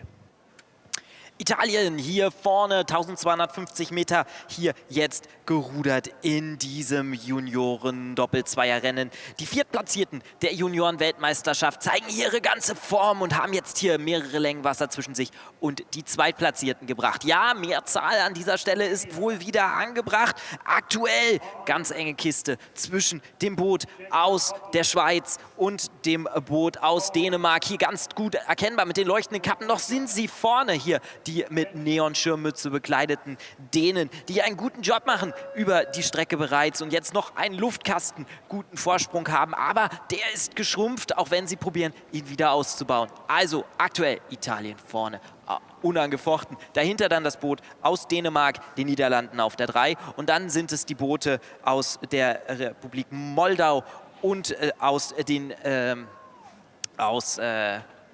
den Niederlanden, die hier jetzt aktuell auf der 4. Position rangieren. 1,500 meters gone, and the question is, which of the two red and white crews is going to get their nose in front in 500 meters time? At the moment, the answer is still Denmark. The Swiss not quite at the moment able to close that gap up that would get them through into the semi-final. Everyone gets another chance there, of course, in the repechage. Italy still striding out strongly at the head of the field. But let's give all credit to the Moldova crew in lane 5. They're in 4th place at the moment. Very young, though. Their bowman turned 15 this year, and they're up against athletes a couple of years of physical and rowing technique development older than themselves. So a good showing by them to keep up with that kind of pace. 17:50 is where the Italians will be in just a moment or two. Clear water advantage over Denmark. Switzerland will now need every cowbell in the universe to help pull them through into second place at the line. Waiting for them there, the man in the tower.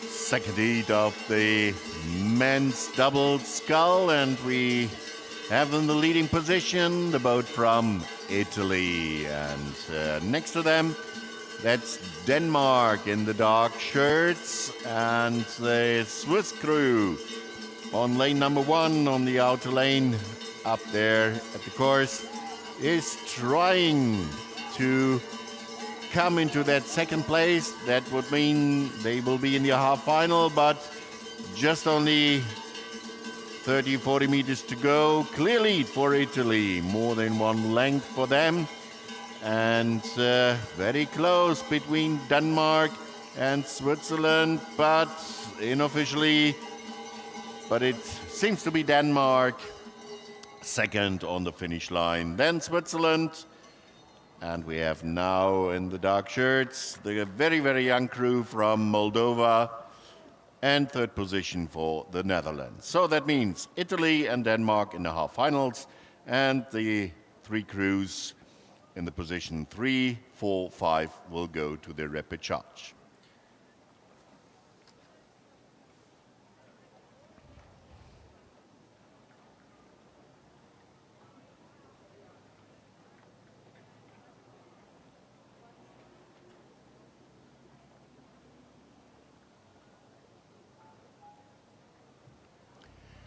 We are still searching for 2 competitors for the half finals, going directly into the half final in this men's juniors double sculls. Third heat is on the course, and who have the best chance to get one of the 2 first positions for the semi-finals? Going to Paul and Julian. Yes, thank you, Arno. A little grin coming across my face. We've met the same jogger on our side of the course 3 times now. He looks very determined to run up and down the course. We'll try and keep out of any trouble for him or us and keep up with the action nonetheless. You said we were searching for 2 further semi-finalists. Well, I think we've probably found one of them, at least at this fairly early stage. I'll stick my neck right out and say that Croatia has an excellent chance of going through to that semi-final. On paper, Poland must be up there with a good chance. Bronze medalists at the World Championships, but today it doesn't look comfortable. They've been bouncing around a little bit and it's slightly hacked in the water. They haven't really managed to pull out a spurt that's going to take them past the crew in the lane next to them at 12:50, which is the Czech Republic. So the 1 and 2 at 12:50, and the 1 and 2 will be the semi-finalists. It's Croatia in about a length up on the Czech Republic, and Poland now seem to have come almost to a complete stop. They've decided almost to give up, I think, at 12:50. Very disappointing. Hard to tell what's happening exactly in that crew. 1250 Meter passiert Kroatien hier vorne auf dem Papier. Wir sprechen ja immer kurz drüber. Eigentlich das polnische Team hier deutlicher Favorit, Dritter bei der Junioren-Weltmeisterschaft, aber aktuell hier doch nach hinten durchgereicht. Die haben irgendwie hier heute nicht ihren Tag erwischt, haben natürlich nochmal die Chance nachher im Hoffnungslauf hier durchzukommen. Aber wie Arno sagte es so passend, wir suchen nach 2 Finalisten noch für die Halbfinals und ich glaube, die haben wir jetzt hier schon fast relativ sicher gefunden. Kroatien vorne, sehr angenehme Position für dieses Boot. Dahinter dann mit gut einer Länge Abstand das Boot aus Tschechien. Und dann ist es mit viel Wasser dazwischen das Boot aus Polen. Und erneut nochmal nach hinten geguckt, Slowenien und Ungarn hier auf diesen Positionen 3, 4 und 5. Aber weiter vorne das kroatische Boot. Jetzt ein bisschen das Tempo rausgenommen, hier in den langsameren Streckenschlagübergang. Well, as our favourite jogger and his greyhound disappear over the horizon yet again, in the lead now and increasingly comfortably in the lead, the Croatians in that always easily recognisable Czech chessboard strip, the red and white squares of their strip in the lead, and that clear water advantage over the Czech Republic. All credit to the Czech Republic, though. They suddenly found themselves unchallenged in second place. The temptation there, of course, would have been to take the pressure right off, but they've continued to push Croatia all the way to the 1750 metre mark. 250 metres left to go to the line. I think we found your 2 semi-finalists, Arno, but perhaps you want to pick them up and take them to the line.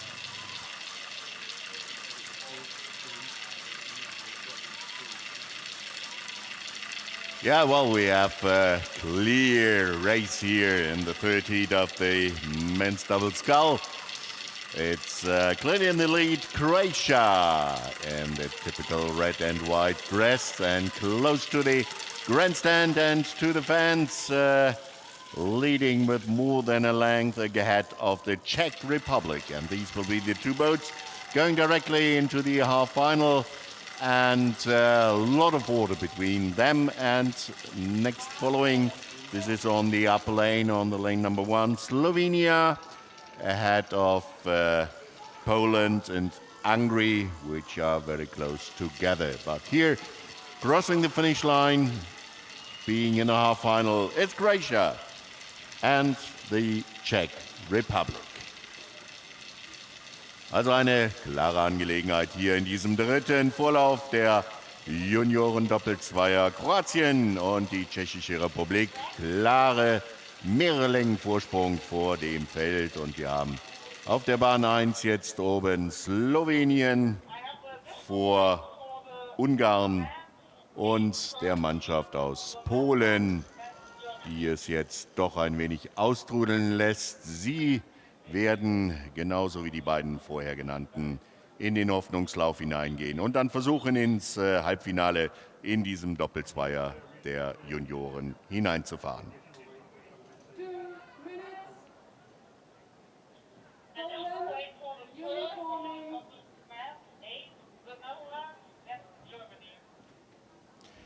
So the rowing fans know if we do not have 6 entries or more than 6 entries in boat class, we will have on the first day no heats, but we have preliminary races, and they are made to get the positions and the starting lines for the final. First of this race we have now in the women's coxless 4. 4 crews are on the list, and I give to Paul and Julian in the commentary car. A preliminary race. Used to be known as the race for lanes in the good old days, and you knew what that was about, i.e. whoever finishes first in this race takes one of the center lanes, whoever finishes second is next to them, and the other crews out in the other lanes. This field is already spreading out as if those lanes had already been set, interestingly. Not surprisingly, our favourites on paper have to be the Romanians, and they're leading this field comfortably at the moment. Gold medalists from the World Championships. Greece, a little untidy, but the pace is working for them after their reshuffle of their crews since the under-23 event here. They've reformed that crew, but it's working for them. They're in second. Italy, who on paper we would have thought with bronze and silver medalists from the Coxed and Coxless 4s on board would be looking better at the moment. Germany currently in fourth. The big question, of course, about a preliminary race is, do you want to show your hand and scare everyone? Or do you want to hold back and then give them a surprise on the day when there are medals, i.e. tomorrow? So a bit of psychology perhaps in this race, but no doubt about it, Romania deservedly in first place at the moment. Julian? Ja, aktuell also 1250 Meter, da sind wir schon längst drüber. Ganz klar die Führung für das rumänische Boot. Das hatten wir auch so schon fast auf dem Schirm. Jedenfalls so stand es schon mal auf unserem Papier, in unserer Vorahnung, die wir ja doch immer so versuchen abzugeben. Rumänien hier gut vorne, dahinter dann jetzt das griechische Boot, die ein bisschen umgebaut haben, hier das eine oder andere Teammitglied ersetzt haben nach der Junioren-Weltmeisterschaft, die nicht in gleicher Besetzung hier starten, aber jetzt hier gut 1500 Meter, zweiter Platz, ganz komfortable Position. Und Paul sagte es, Psychologie hier in diesem Rennen, die spielt unter Umständen die eine oder andere Rolle, nämlich genau die Frage, will man hier wirklich schon alles zeigen und macht es Sinn, auch wenn man schon auf den hinteren Plätzen liegt, dann noch weiter Gas zu geben, oder sollte man dann vielleicht auch wirklich den Pace, die Pace ein bisschen rausnehmen, langsamer fahren, vielleicht die Kräfte sparen und sammeln für den nächsten Tag. Man weiß es nicht, was hier in den Köpfen bzw. in den Schlagleuten vorgeht. Aktuell ganz klare Verteilung: Rumänien, Griechenland, Italien auf 3 und Deutschland auf der 4. Yes, this field really starting to spread out quite a lot at the moment. Don't want to read too much into it at the moment. This is about the lane draw for tomorrow's final. Romania, very competent row by them. Nice and long and strong. It's very connected. They've not really been under any pressure to have to pull anything out of the bag, see what kind of physical form they're in, but certainly in terms of fluidity, a great row by them. The Greeks a little more hurried, chopping into the water from quite a height in some cases. They've got two women both on bow side in the center of the boat, trying to bring in some stability to their engine room, but it hasn't quite gelled for them yet. Let's see what happens tomorrow. But between them and tomorrow is the man in the tower.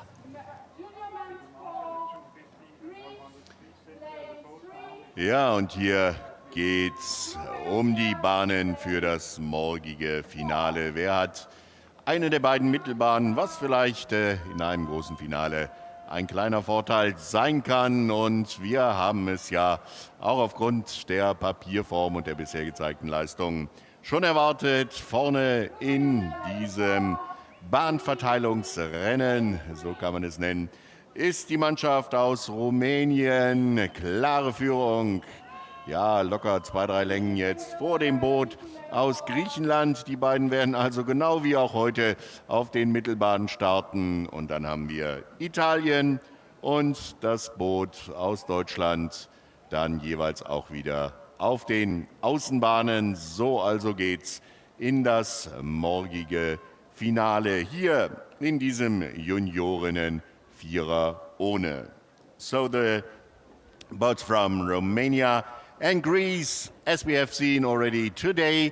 Also tomorrow they will be in the A final on the middle lanes, and the outer lanes will be then for Italy and Germany. Tomorrow afternoon, when we racing for the medals here at the European Juniors Championships on the fantastic Olympic regatta course in Munich.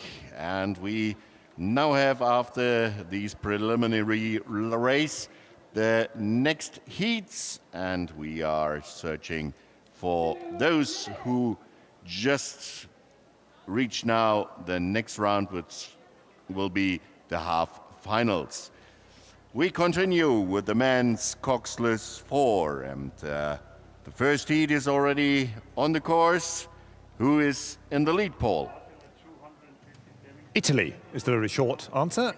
Really, well, on paper, we'd have said Italy or Turkey. Both these crews have won silver medals this season in 4s events. The Italians in this event, the coxless 4. Turkey in the coxed 4, but they've dropped their little man in the stern or the bows, got him out of the boat and turned over into coxless at 12:50. They're in second position just behind Italy. The first 3 go through to the semi-final. So who's back in third? Poland looking best of the rest at 12:50, and then Croatia and Ukraine a little bit out of the picture. Italy searching for clear water, but the Turks are not letting them break away at all as we move towards 1500.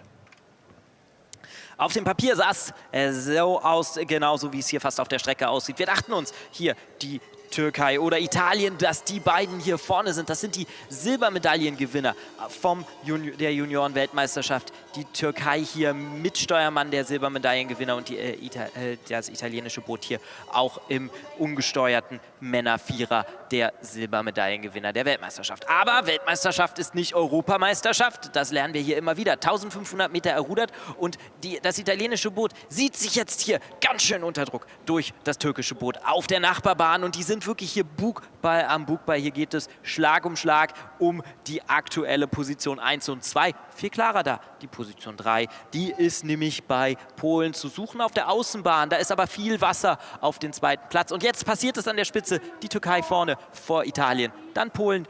Alle 3 wären aktueller Stand im Halbfinale. One almost had the impression that the Turks had only now thrown their coxswain overboard, and suddenly, with less weight in the stern, they powered through Italy in the course of just about 10 strokes. Italy chose not really to respond, and that's fair enough at 17:50 when you know you're comfortably through to the semi-final. Save some energy rather than throw everything back at the crew that's just overtaken you. Poland looks at the moment with definitely the best chances of that third slot. 250 meters to go at the head of the field, rather more though for Poland. So a really strong performance here from the boat from Turkey in the red and white shirts. 100 meters for them to go, and they have overtaken the Italian crew, who leads for a long time, but now the boat from Turkey, the crew from Turkey, is more than 2 lengths ahead and is approaching the finish line. And clearly they are in the half final tomorrow. Second position for Italy, just 2 lengths behind the Turkish crew. And on the outer lane, on the lane number 1, there is Poland, also going directly in the semi-final. These 3 boats are qualified for the next round. And it's the Croatian crew, and with the blue and yellow blades, the crew from Ukraine, who have to row today a second time in the repechage. Ja, das war doch eine starke Leistung der türkischen Mannschaft, die auf den zweiten 1000 Metern an den Italienern vorbeigerudert sind, die bis dahin geführt hatten. Die Türkei, Italien und als Dritte auch Polens direkt im Halbfinale. Und die beiden Boote aus Kroatien und der Ukraine werden heute Nachmittag im Hoffnungslauf versuchen, dieses Ziel auch zu erreichen. We had 13 entries we have in the men's coxless 4. That means we have 3 heats. It's quite strong field, and we give to the commentary car for the second heat for the men's coxless 4. Up to them. Indeed we do, and we have the first of 3 birthday boys and girls on the course here today. So I hope our colleagues in the technical section have got the happy birthday music ready. Can't quite remember the Belarusian version of happy birthday. But anyway, there's Stroke Man trying to give himself an early birthday present with a strong push here through to the semi-final of the men's fours. With just 4 crews on the course, you don't want to be last. Romania leading as they move into the second half of this course. Then Belarus, the crew with a birthday boy at stroke in second. The Czech Republic, who've taken a couple of men out of their 8 and put them into this 4 to try and add some extra pace. They're in third, and still very much in contention are Greece. So this race still wide open as we move now from 1,000 towards 1250. 1250 Meter errudert hier vor allem für das rumänische Boot, die hier aktuell in Führung liegen. Ein geteilter Achter könnte man sagen, der hier im Boot sitzt. Eigentlich bei der Junioren-WM ein Achter, der hier teilweise in diesen Vierer ohne umgezogen ist. Jetzt aktuell halbe Länge Führung für das rumänische Boot. Danach das Boot aus aus Belarus natürlich. Und dann auf 3 das tschechische Boot auf der Außenbahn. Platz 4 aktuell für Griechenland, die hier aber nochmal ordentlich hier in die Riemen greifen und versuchen ranzukommen an diesen 3. Platz, an diesen wichtigen 3. Platz, um direkt ins Halbfinale einzuziehen. Well, puppy Christian Mullis, the Romanian coach, must be pretty happy, particularly with his bowman, Andrei Valentin Mullis. So family connection there in the Romanian squad. I couldn't ever imagine being coached by my father, but there we go, 1,500 meters in, and Romania making the best showing in this heat of the men's fours. As my colleague was saying, these crews are largely been broken out of 8s that we saw earlier in the season at the World Championships. Romania's put half their 8 into the 4, Belarus put half of their 8 into the 4, that's currently second, and bits and bobs from the 8 in the Czech Republic in third. But Greece now have realized that this is the moment they've got to go for it. They've now closed that gap right up on the Czech Republic and are looking for their first overlap on Belarus as well. This race remains exciting. Die letzten Schläge hier auf dem Weg hin zur 1750 Meter Marke. Rumänien weiter vorne, aber Griechenland hat hier nochmal gemerkt, dass sie da nach vorn kommen können und müssen und nutzen hier die etwas nach hinten rutschenden Tschechen aus. Die werden jetzt hier verdrängt auf den 4. Platz und Griechenland auf Platz 3 und greift hier noch Richtung Platz 2 an. Na, hoffentlich ist da noch genug Kraft dann drin, auch für Halbfinale und respektive Finale, aber unangefochten das rumänische Boot. Und bevor man hier nervös wird, gehen wir einmal zurück zu Arno Bös.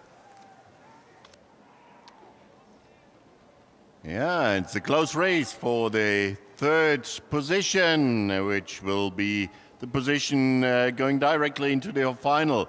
But in the front of the field, so that means 1st position clearly for Romania. Also, they show a quite good performance here, and clearly they will cross the line as first in that heat, and they will be in the half-final. 2nd position now, that is Belarus, and the Greece, they made it as 3rd. They are also in the half-final. And the outer lane, it is the Czech Republic being in the 4th place, and that means rowing again today in the rapid charge. That was the 2nd heat of the men's coxless 4. We have a 3rd heat in that boat class, as we had 13 crews in the entry, and we will have Switzerland and Germany in that 3rd heat of the men's coxless 4. They just passed the 500-meter line, and I give to the commentary car, please. Thank you very much, Arno. It's always a pleasure to be handed over to. We are at the 1,000-meter stage, and as we've just heard, Switzerland, Germany, Denmark, and Lithuania. 4 crews on the course. 1 will go through to the repechage. The other 3 can save that extra race and go through to the semi-final. Switzerland over on the far side, they've got the lineup that was fourth in this event at the World Championship, just outside the medals. It's lineup from Bern, Biel, Zurich, and Vevey, that delightful spot, the home of Nestle. And whether it's Nestle Power or something else, anyway, the Swiss are making the best of the race at the moment. They're just up on Germany. Denmark still very much in the picture as well, though, as are Lithuania. At the halfway stage, there'll be a whole series of very close times there. There's only about, a quarter of a length in it from first to fourth. Julian. Ganz spannend hier. 1000 Meter gerade passiert. Da ist es das Boot aus Litauen, was hier Gas gibt. Mit so einem Zwischensprint jetzt wieder ein bisschen das Tempo rausnimmt, sich vom 4. Platz an den 1. Platz durch nach vorne manövriert. Aber ganz ehrlich, hier ist noch nichts fertig. Hier sind die letzten Leviten nicht gelesen. Und wenn man da einmal auf die Außenbahn guckt, dann sind es aktuell die Schweizer, die hier auch gut mit vorne liegen. Aber es ist Bugbeil an Bugbeil zwischen Litauen und der Schweiz. Genauso wie es gerade das deutsche Boot ist, was jetzt wieder weiter nach vorne kommt. Hier diesen kleinen Rückstand von vielleicht einem Luftkasten, mehr ist das gar nicht, zurückrudern kann. 1250 Meter, jetzt aktuell die Marke für alle Boote. Da sind nicht die Abstände besonders groß. 3 Boote kommen hier direkt ins Halbfinale. Das heißt, da will man nicht Letzter werden, wenn man dann nochmal durch den Hoffnungslauf muss. Das möchte man sich doch ersparen, diesen Druck, und direkt über die ins Semifinale kommen. Und jetzt schauen wir wieder nach vorne. Da sind es die Schweizer wieder, die jetzt den Bug bei vorne haben. Dann das Boot aus Litauen, dann Deutschland auf 3 und das Boot aus Dänemark auf der 4. Aber hier ist noch nichts fertig.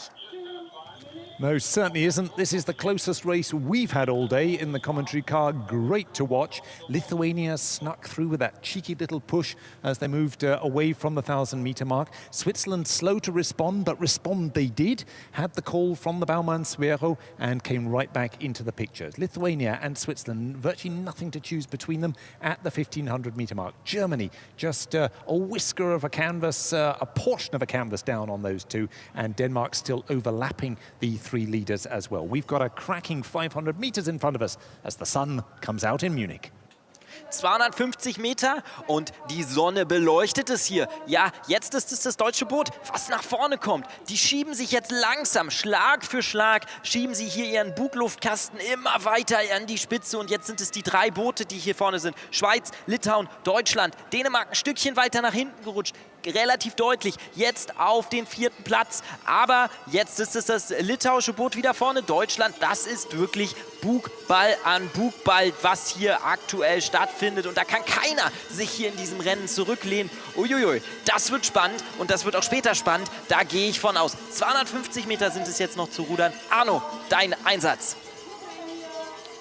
Ja, und den übernehme ich natürlich gerne, denn wie die beiden Kollegen gesagt haben, das ist wirklich bisher das spannendste Rennen an diesem ersten Tag der Junioren-Europameisterschaften 2021 hier in München. Wer holt sich einen der ersten 3 Plätze? Alle 4 Boote haben hier noch die Chance. Oben das Boot aus der Schweiz, dann daneben Deutschland, Dänemark, die auch wieder zurückgekommen sind. Und jetzt ist es Litauen, die ein wenig kämpfen müssen, die etwas zurückgefallen sind.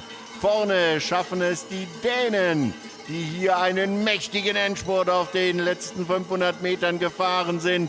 Und sie schieben sich jetzt mit ihrem weißen Boot hier in Führung. Und oben die beiden gelben Boote, die kämpfen hier um Rang 2 und 3. Oh, das war so knapp, das überlasse ich lieber dem Zielgericht, um zu sagen, wer hier Zweiter und Dritter war. Aber ganz klar, es sind die Schweiz, Deutschland und Dänemark, die hier direkt ins Halbfinale hineingefahren sind. Und Litauen wird im Hoffnungslauf versuchen, sich auch noch in dieses Halbfinale hineinzufahren. So, very exciting race over the whole course and also here in the finish area. That was a fantastic race. Lithuania lost a little bit the power on the last 200 meters. They slipped down in the 4th place, so they will be in the rapid charge.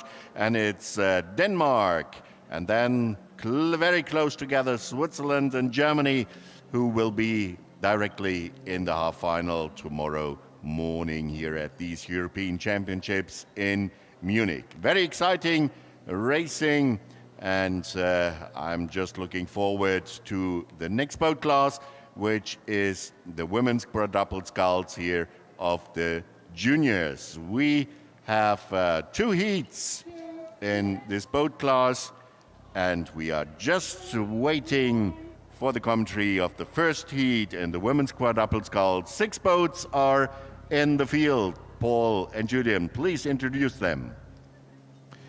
Yes, the women's quadruple sculls indeed are on the course, and we're down with them. The race just 750 metres young at the moment. I wish there really were 6 boats on the course, but there are actually only 5. Ukraine has disappeared, and we're not quite sure why, but anyway, they're not racing with us. The Czech Republic leading the field at the moment. Germany looking good in second place. They're on the inside lane, closest to us as we move up now towards the halfway stage. The first boat and the first boat only goes through to the A final. That'll be in the minds, of course, of all the German quad scullers in second place at the moment. Then just behind them, a close battle between Serbia and Poland, and bringing up the rear, but still definitely in contact, the Netherlands in lane 1. Halfway stage, and it's still the Czech Republic in the lead.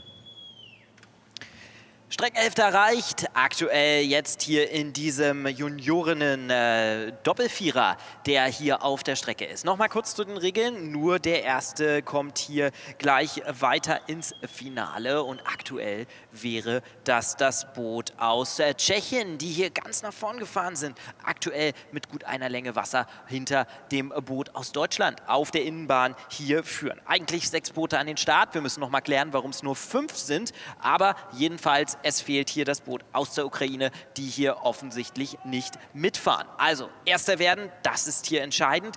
Alle anderen Boote hier aktuell dann sehr dicht beieinander. Die Positionen 3 und 4, das sind dann die Boote aus Polen und Serbien, ganz dicht beieinander. Und dann auf der 5. Position in diesem Rennen aktuell das Boot aus den Niederlanden. 1250 Meter erreicht, Führung weiterhin für Tschechien. Well, people who have been forced to listen to my commentary over the years will know that I've got a thing about twins in international rowing. At junior events, you don't often row with your brother or sister in the same boat unless you are a twin. However, in the German squad, we do have 2 sisters, although they're not in the same boat, are in the same under-19 squad. And the older sister, that's Aisha Gündüz, in the German crew that's still currently lying second behind the Czech Republic. We'll be seeing her little sister coxing therefore a little bit later on in the program. But at the moment, the Czech Republic continue to build on that lead that they found after a slick start over the first 750 meters. They've continued to squeeze away. It's now increasingly hard for the German bowwoman, Laura Tschir, to see the puddles coming down from the Czech boat, and she won't be near enough to hear any calls or anything. 1500, this race is firmly in Czech hands. Germany in second, being overlapped to about the stroke seat by Poland, and still in between them and in contact Serbia in 4th. 1500 Meter errudert, weiterhin die Führung, die noch deutlicher geworden ist, hier für das tschechische Boot. Dahinter dann das deutsche Boot, das gerade überholt wird vom Boot aus Polen, die hier auf der Mittelbahn jetzt alles geben, um hier nochmal ranzukommen und näher ranzukommen. Und dann ist es das Boot aus Serbien aktuell auf der 4. Position und das Boot aus den Niederlanden weiterhin auf 5. Tschechien führt. We sometimes get the question on the commentary chat, why did the Netherlands not particularly shine at junior level but manage to be so successful at the Olympics? The answer is fairly straightforward. In the Netherlands, people tend to start rowing at university. Under 19s, there's not a big pool to choose from at the clubs, but Spane, Ansel and Hunze, well, they've put their 4 young athletes in this crew. Little bit off the pace, 250 to go, flat, calm water. The Czechs have got it all firmly under control. But let's see what happens between Poland and Germany behind them. Arno.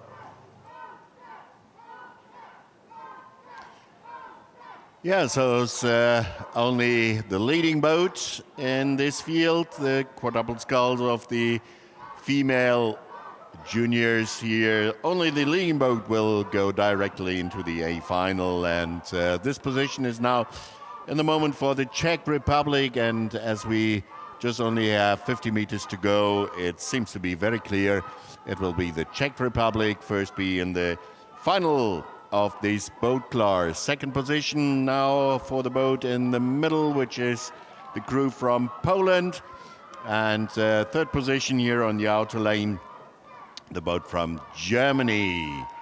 Then we have with the number 4, Serbia, and 5th position, Paul explained, the Netherlands rowing, juniors rowing. And now they are 5th position, and the boats from Poland, Germany, Serbia, Netherlands, they have a second chance in the rapid charge in the afternoon. Czech Republic is the first final crew in the women's quadruple scull. We have a second heat in that boat class, and we not have received an official communication. What about your Ukraine boat? So sorry that we can't give you, for the moment, a reason. Obviously, normally it is a medical reason why a crew has to be withdrawn, but we have to wait if we hear more about the Ukrainian crew. We have the second heat of the women's quadruple scull already close to the 1,000-meter mark, and we give to the commentary car. Yeah, quadruple sculls, a very quick division, of course. A fast-moving boat, and no one showing that better in this race than the Romanians. 4th at the World Championship, 3 of that crew's come back, and they're leading at 12:50. Switzerland have had to slightly reorganize the crew that won gold at the Junior World Championships. One substitute there, and a pretty crucial one. They're lying second, though, at the moment at 12:50, just ahead of their lane neighbours from Italy. However, in this race, just the first crew goes through to the A final. Everyone else has got a repechage. The sun is out. Julian and I both got it wrong. We thought Switzerland or Italy would be leading at this stage. Why are Romania in the lead, Julian? Tell us all, please. Ja, eine gute Frage, die hier gestellt wurde. Warum führt Rumänien? Ich glaube, das ist eine technische Frage. Die haben hier genau die Mitte des Bootes gefunden. Die fahren hier eine wahnsinnig druckvoll, technisch anspruchsvolle Strecke runter in diesem Sinne und ein super Rennen, was sie hier machen. Sie schieben das Boot gut vor. Und jetzt ist es aber, da müssen wir noch mal ganz kurz hier runter gucken. Italien, die probieren jetzt noch mal ranzukommen auf zumindest den 2. Platz. Den wollen sie sich hier sichern, auch wenn er ihnen unter Umständen nicht gerade jetzt den Vorteil, jedenfalls im Sinne des Finaleinzugs, bietet. Aber Rumänien hier weiterhin unangefochten in diesem Rennen vorne, spielen hier ein ganz, ganz tolles Rennen ab. Dahinter dann das Boot aus der Schweiz jetzt aktuell noch und dann Italien und dann sind es die Boote aus Ungarn und Dänemark auf den hinteren Plätzen. Also ich denke, einen Finalisten oder einen Finalteilnehmer, den haben wir hier ganz deutlich schon gefunden.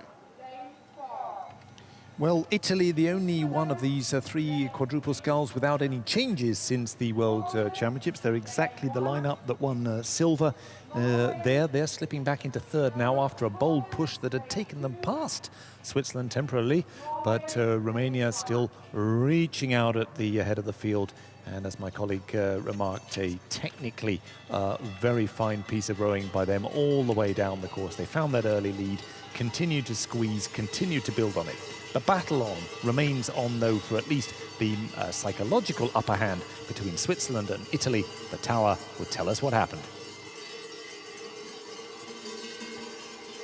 Yeah, as the sun started to shine close to the starting area, we meanwhile have the sun over the whole course, and it's a fantastic view here from the Finnish tower over the course here at these European Championships. It's the second heat of the women's quadruple scull. Also here we have one boat going directly into the A final, and this is clearly the position for Romania, who is technically very well rowing crew, and they have meanwhile more than one length ahead of Italy and Switzerland, which are rowing neck on neck here, approaching the finish line, but both have to go in the rapid charge. First, Romania being in the final A, and we have 2 more boats on the outer lane. That's Hungary on lane number 1, and the boat from Denmark following them. Also, these 2 boats we will see in the afternoon in the rapid charge. Also in diesem zweiten Vorlauf im Juniorinnen-Doppelvierer, sehr gute technische Demonstration hier des rumänischen Ruderns. Die Rumäninnen hier klar in Führung gewesen. Damit sind sie im A-Finale. Und heute Nachmittag versuchen Italien, die Schweiz Ungarn und Dänemark sich ebenfalls noch in dieses A-Finale hineinzufahren. Am Start, da begann die Sonne zu scheinen, schon vor einer guten halben Stunde. Und jetzt haben wir die Sonne über dem gesamten Regattakurs. Ein wunderbares Bild jetzt hier bei diesen Europameisterschaften der Junioren hier auf der Olympia-Regattastrecke. Und wir haben die nächsten Boote schon an der 1000 Meter Marke. Es ist der erste Vorlauf der Junioren Doppelvierer und ich gebe wieder rüber in unseren Reportagewagen.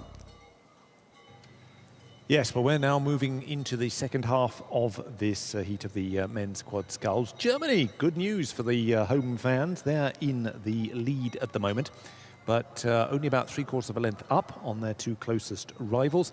That's Belarus, a couple of lanes over to their right, and then pushing them on their lane to bow side on their left-hand side. Ukraine, the Ukraine two-man is the man who's giving the calls. He's just had a little look around to see how far away Belarus and Germany have got. They've gone for a little extra push at 12:50, and that's given them clear water over the rest of the field. Hungary, the Netherlands, not able to match this pace. Just the first two go through to the semi-final, and the first two at the moment are Germany and Belarus. At the moment, das ist der richtige Ausdruck für das, was hier gerade stattfindet. Deutschland eigentlich anfangs sehr gut weggekommen, gut nach vorne durchgefahren, mehrere Längen Abstand reingebracht. Den bauen sie jetzt wieder aus. Aber da sah es zeitweilig so aus, als könnte sogar das Team aus der Ukraine auf der Innenbahn jetzt hier noch dran vorbeiziehen, die eigentlich hier ein bisschen weiter weg waren. Aktuell 3 Kandidaten, die hier vielleicht noch in Schlagweite sitzen, auf diesen Einzug in das Halbfinale. Deutschland weiter vorne, dann Rumänien, aber die sind dicht dran. Und dann ist es jetzt doch deutlicher auf der 3. Position, das Boot aus der Ukraine, die hier wieder ein bisschen ins Hintertreffen geraten. 4. Position, die geht hier ganz auf die Außenbahn nach Belarus und dann ist es Ungarn und die Niederlande, die hier aktuell weiter hinterherfahren. Belarus have brought back 3 members of the crew that finished 4th just off the podium in the Junior World Championships, and therefore a crew that's been together essentially in its core for a lot longer than the German lineup beside them, and that's starting to pay off now as they come to 1750, I should say. Belarus just squeezing past the Germans, that kind of slightly more routine approach to this race paying off for them. But Germany's just to shake off the challenge from Ukraine to the line, and then they'll be through to the semi-final. Whether they manage to do that or not, we'll hear from a moment or two from the tower.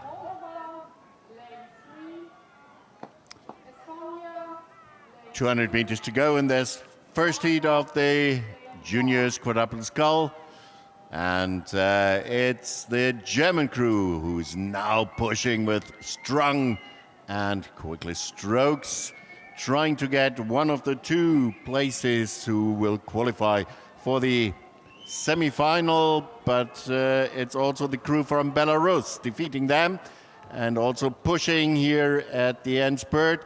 And these 2 crews clearly are in the lead. And it's Belarus being first, then Germany, second position for Ukraine. And Romania is following in 4th place. 5th, it is a boat from Hungary, the crew. And then on the middle lane, the Netherlands. So we have Germany and Belarus in the semi-final in this men's quadruple scull. We have a second heat also here and even a third one. So the second is on the course, and they just have passed the 500-meter line. We have also here 6 boats in the race, and we are listening now to the commentary. Thank you very much. Yes, the second heat of the quad sculls. 6 boats full of men keen to get one of those 2 semi-final slots. Norway, they're over on the far side. They'll be able to hear their coach best on the far shore. Poland are in lane 2. Switzerland and Serbia, those are the 2 S's in the central lanes. Bulgaria in lane 5, and then Italy in lane 6. Now on paper, again, we're always happy to have a little cash-free bet. must be up with a pretty good chance. They brought back 3 members of their silver medal crew from the World Championships. Switzerland, they've brought up their entire lineup from the World Championships, who finished 5th there, though, behind Italy, so certainly a score to settle. And it will be interesting to see how that develops. Bulgaria, their secret weapon is perhaps up on the far shore. It's Rumjana Naikova, a highly successful international sculler for Bulgaria over many years, and certainly knows a lot about successful sculling, which is what's going on here. The most successful at the moment, though, is indeed from Italy, our hot tip there, the silver medalists from the Junior World Championships. Just one change since that race. Bulgaria are lying in 3rd place, and squeezed in between them with nothing to choose really at the moment are Switzerland, currently in 2nd place. That would be good enough for a semi-final slot for the Swiss, but we've still got 750 meters to go. Italien hier vorne auf den letzten 750 Metern. Hier die Mannschaft, die schon mit gut 3 ihrer Silbermedaillengewinnern der Weltmeisterschaft jetzt hier an den Start gegangen sind. Und dahinter ist das Team aus Bulgarien und aus der Schweiz. Die 2 Ersten, die kommen weiter. Also Platz 1 und 2 landen im Halbfinale. Und Italien, die wollen es jetzt offensichtlich wissen, geben hier nochmal deutlich mehr ins Wasser, ein bisschen mehr Druck ans Blatt, machen hier einen kleinen Zwischensprint und schieben sich jetzt deutlich voraus, gut mit einer Länge vor das bulgarische und das Schweizer Boot. Die beiden hier jetzt aktuell auf Position 2 und 3 dicht beieinander, also dieser zweite Einzugsplatz ins Halbfinale, der ist noch nicht geklärt, aber ich denke, dass es zwischen diesen 3 Booten doch jetzt geklärt wird. 1500 Meter errudert für das italienische Boot, jetzt aktuell die Schweiz auf Platz Nummer 2 in diesem Rennen, aber wie gesagt, Bulgarien da ganz, ganz dicht dran. Dann umgedreht geschaut, dann ist es Serbien, Polen jetzt aktuell auf dem letzten Platz und Norwegen gerade auf dem vorletzten, hier 1500 Meter nach der Startlinie. Yeah, I get that round the wrong way as well from time to time, Julian. Anyway, Italy is still in the lead, however far they've got to go to the line. Switzerland looking good in 2nd in the sunshine, Belarus in 3rd, and those 3 crews have now opened up really quite a lot of clear water back to the Serbian crew lying in 4th. Just over 250 meters to go. And that wild greyhound is still racing around on our side of the course. I hope security will pick him up sooner or later. 250 to go. Arno, they're all yours.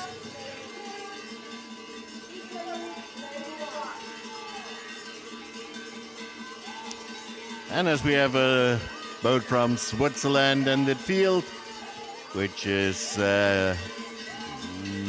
perhaps, going into the final. We hear the cowbells here from the big Swiss delegation of fans, of rowing fans. But in the race here now, we have 2 positions going directly in the half-final in the moment. It's here on the outer lane, Italy in the blue shirts. And in the middle of the field, it's Switzerland with the red blades and the white cross on. We know them typically. These 2 boats will go into the half-final. 3rd position for Bulgaria. Then it's the crew from Serbia taking rank number 4 in this 2nd heat of the men's quadruple scull. And then we have Norway and Poland just going a bit slower over the last 100 meters. As they know, they have to go into the rapid charge and they have to spare some power for that race in the afternoon. So Italy and Switzerland in the half-final tomorrow in that boat class. So we have a 3rd heat, which is also already started, 500 meter mark passed, and Paul and Julian will give us commentary about the situation in that 3rd heat of the men's quadruple sculls. Russia, Estonia, Moldova, Croatia and the Czech Republic. That's the very Eastern European lineup we've got for you in this particular heat of the quadruple sculls. Bronze medalists from the Junior World Championships, that's the Czech Republic, so surely on paper in with an excellent chance of taking one of those two semi-final slots. And Estonia, well, they've had a complete reshuffle. They've taken 2 men out of the double and combined it with half of their quad. Whether that's going to pay off for them remains to be seen. But at the moment, it is indeed the Czech Republic that's approaching the halfway stage in the lead. Hottest rivals for them at the moment for that second semi-final slot are Russia, several lanes over to their right on the far side. Then there's quite a lot of clear water back to Croatia, currently lying in third. The Czech Republic looking perhaps a little shorter than one would have thought, given the size of the athletes in this crew. Big, strong lineup, but they've kept the rating high all the way down the course. That's worked well for them. The Russians a little more lean back at the finish, a little more time through that last section of the water. A differently structured stroke, but for both these crews that's meant the ability to put clear water between them and the rest of the field at 12:50.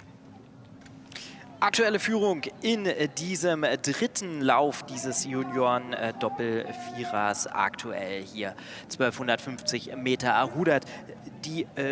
Das Boot aus Tschechien hier aktuell vorne. Dritter bei der Junioren-Weltmeisterschaft waren sie. Und das natürlich jetzt hier noch aktuell vielleicht zu krönen, dieses Wochenende mit einem Sieg oder mehr. Naja, mehr geht nicht, aber vielleicht mehr für das Boot aus Russland, das hier aktuell auf der zweiten Position liegt, ganz auf der Außenbahn. Hier doch deutlich ruhige Schlagzahl, aber mit mehr Druck hier am Blatt das Boot, mehr im Gleiten. Da hier im tschechischen Boot, da ist es ein bisschen schneller im Schlag. Dann einmal umgedreht, nach hinten geschaut, da ist es dann Kroatien aktuell auf Position 3, das Boot aus Estland auf Position 4 und die Republik Moldau auf der Position 5. Die Verteilung aktuell dieser Plätze, 1500 Meter sind gerudert, 500 müssen noch gerudert werden.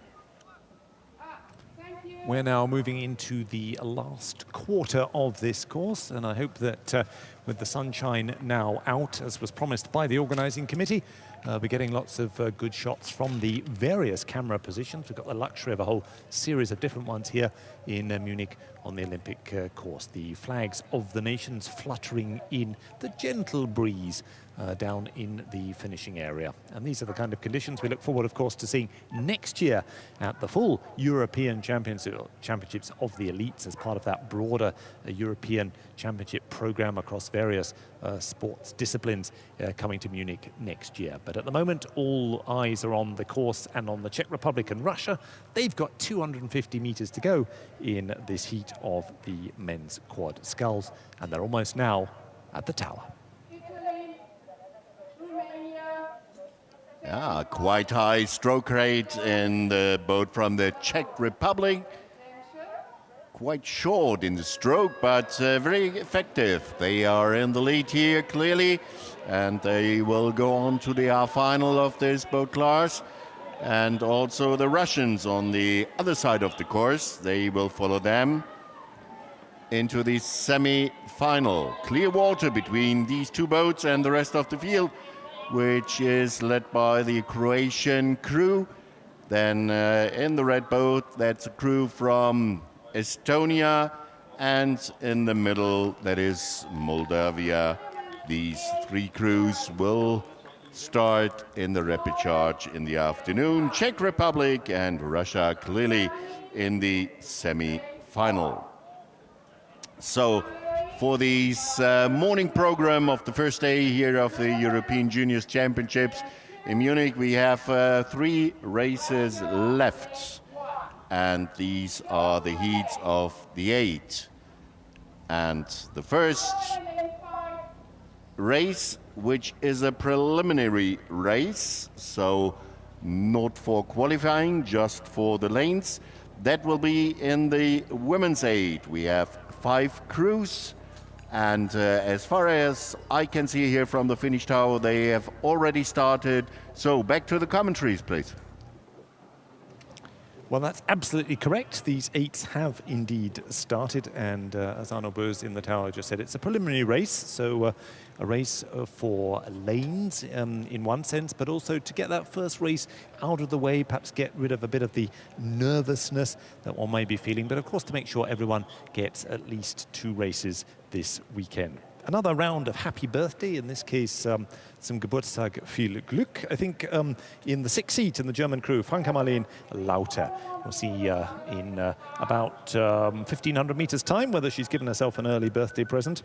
And the first of these races today in which we have coxes involved and playing that crucial role. We'll see them in both the 8s and at this age group in the 4s as well.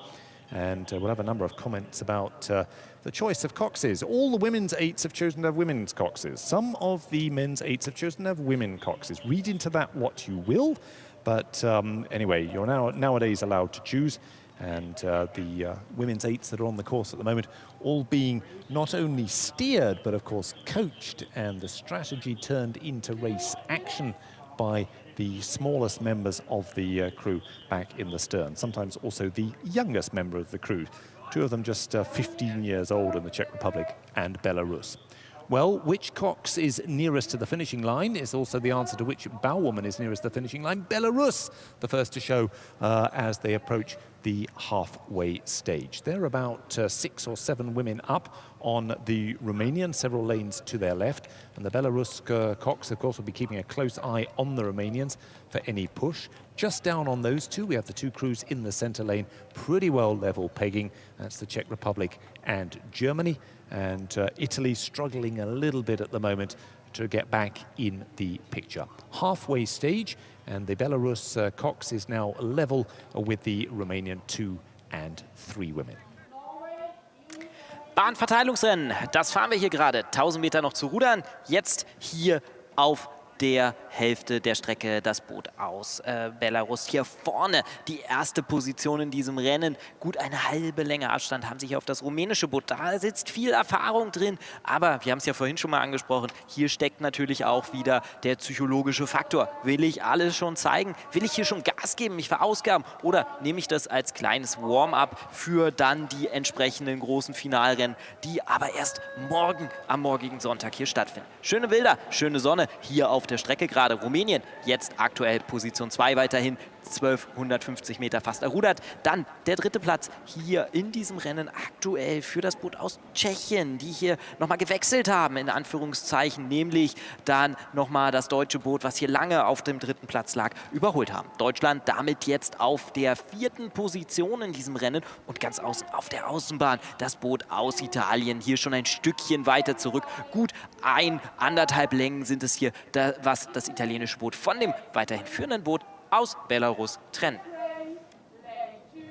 Well, Romania has chosen to bring to the waters of the 1972 Olympic course exactly the crew that won bronze at the Junior World Championships. No changes for them, but you wouldn't know it alongside Belarus, who have reorganized their 8. They've combined their coxers 4 with 5 other colleagues in this lineup, but there's just a little bit more consistency, a little bit more fluidity in that Belarusian crew. A lot of firepower, it has to be said, as well.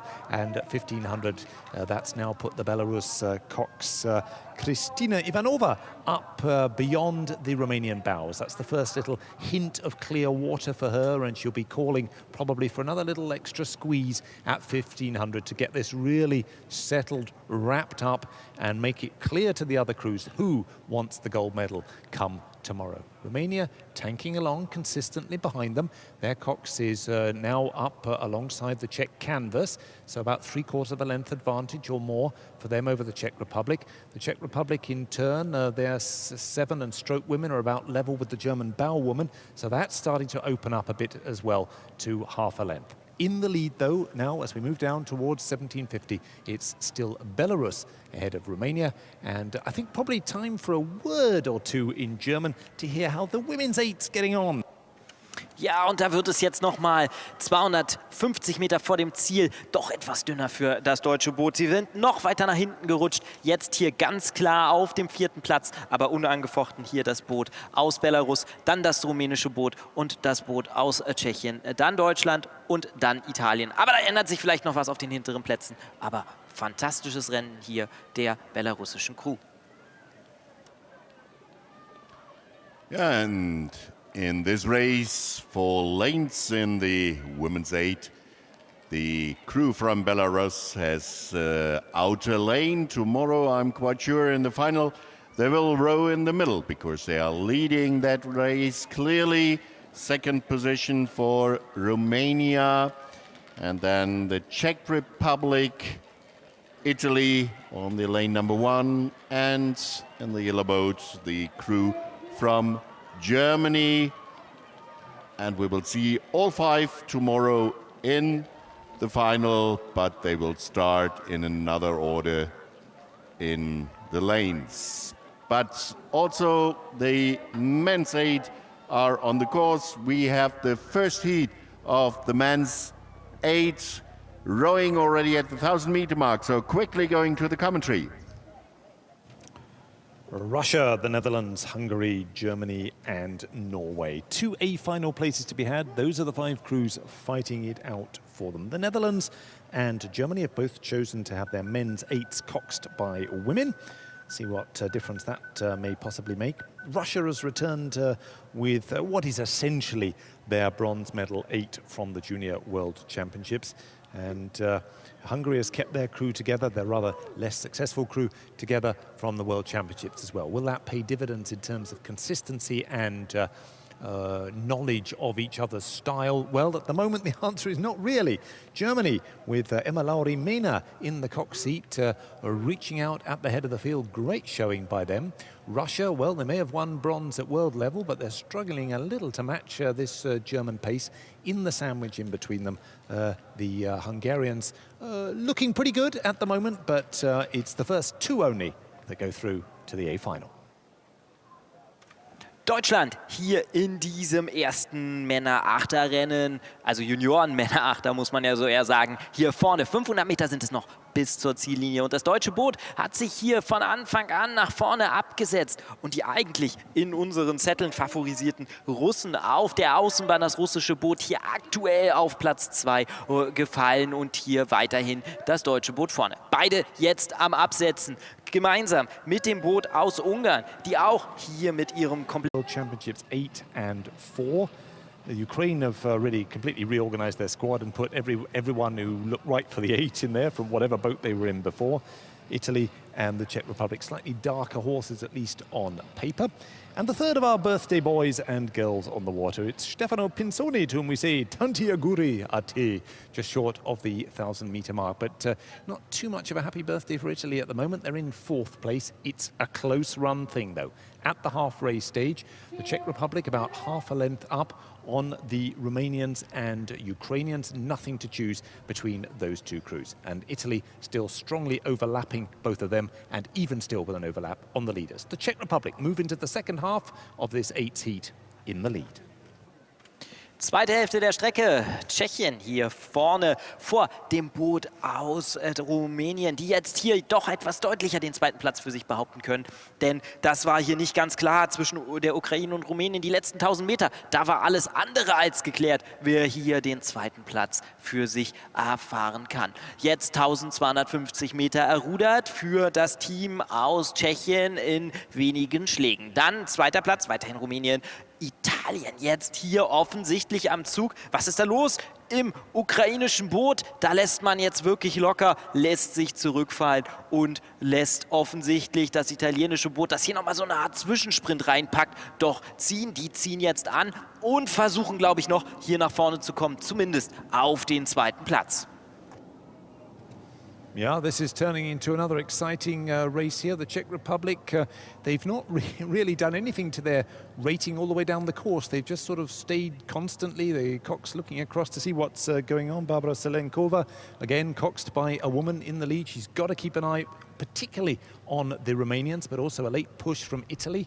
at 1,500 meters. The Czech Republic still stonking along at the kind of pace they've been setting all the way down the course. Romania looking a little bit more dynamic, just a little more sparkle in the catches and the push there at 1,500. Italy, often known for either a very quick start or a very fast finish. We'll see what they can pull out of the bag here. They're going to need to do it, though, if they want to go through to the A final and avoid that repechage. We're moving down from 1,500 to 1,750. And the last of today's qualification races is the Czech Republic up against Romania in the lead.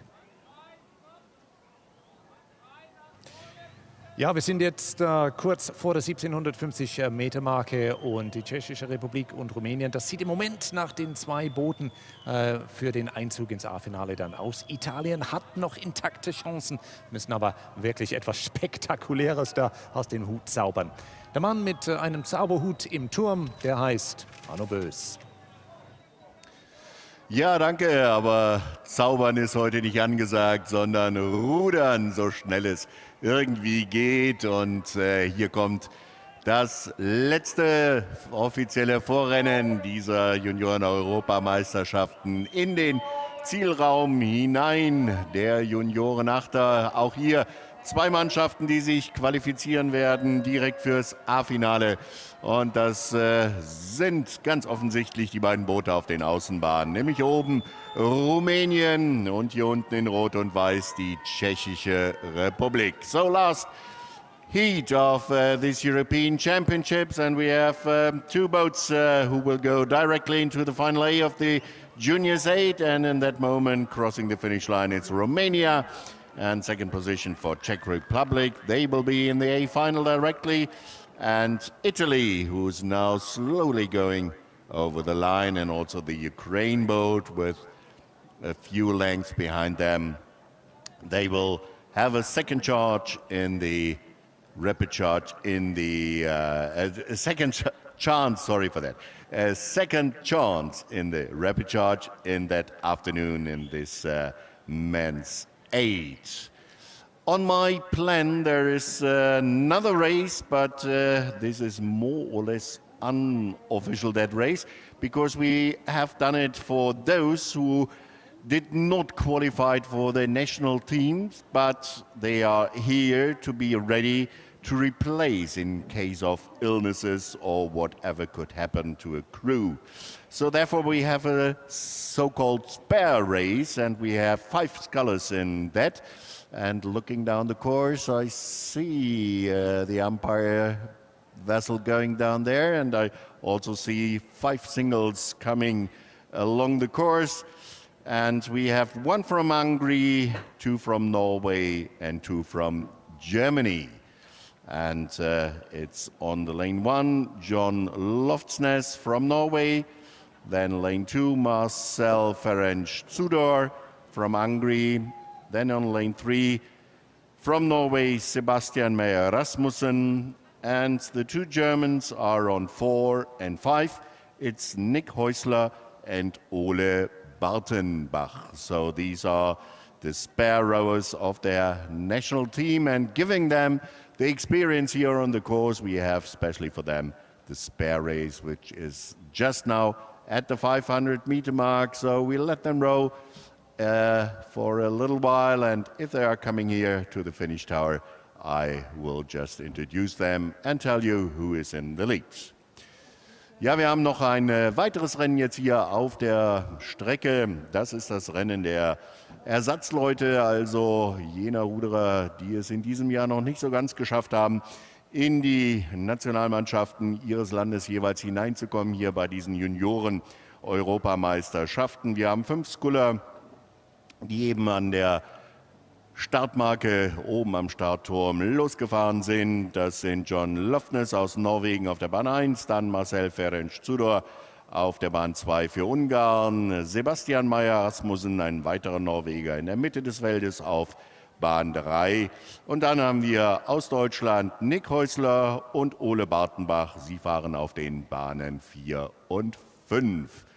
Runde 750 Meter haben sie jetzt zurückgelegt. Wir lassen sie ein bisschen näher kommen.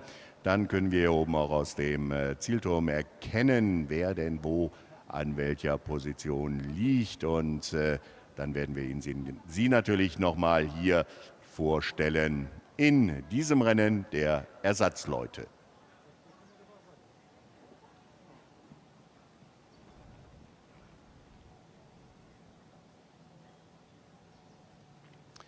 In der Zwischenzeit, bis die 5 Skuller hier in unserer Nähe sind, darf ich nochmal Dankeschön sagen an unsere Förderer und Unterstützer. Das ist der Bezirk Oberbayern, dann natürlich die Landeshauptstadt München und das Bundesministerium des Innern für Bau und Heimat. Alle diese 3 Institutionen haben durch entsprechende Fördermittel es sichergestellt, dass wir diese Europameisterschaften hier auf der Olympia-Regatta-Strecke durchführen können.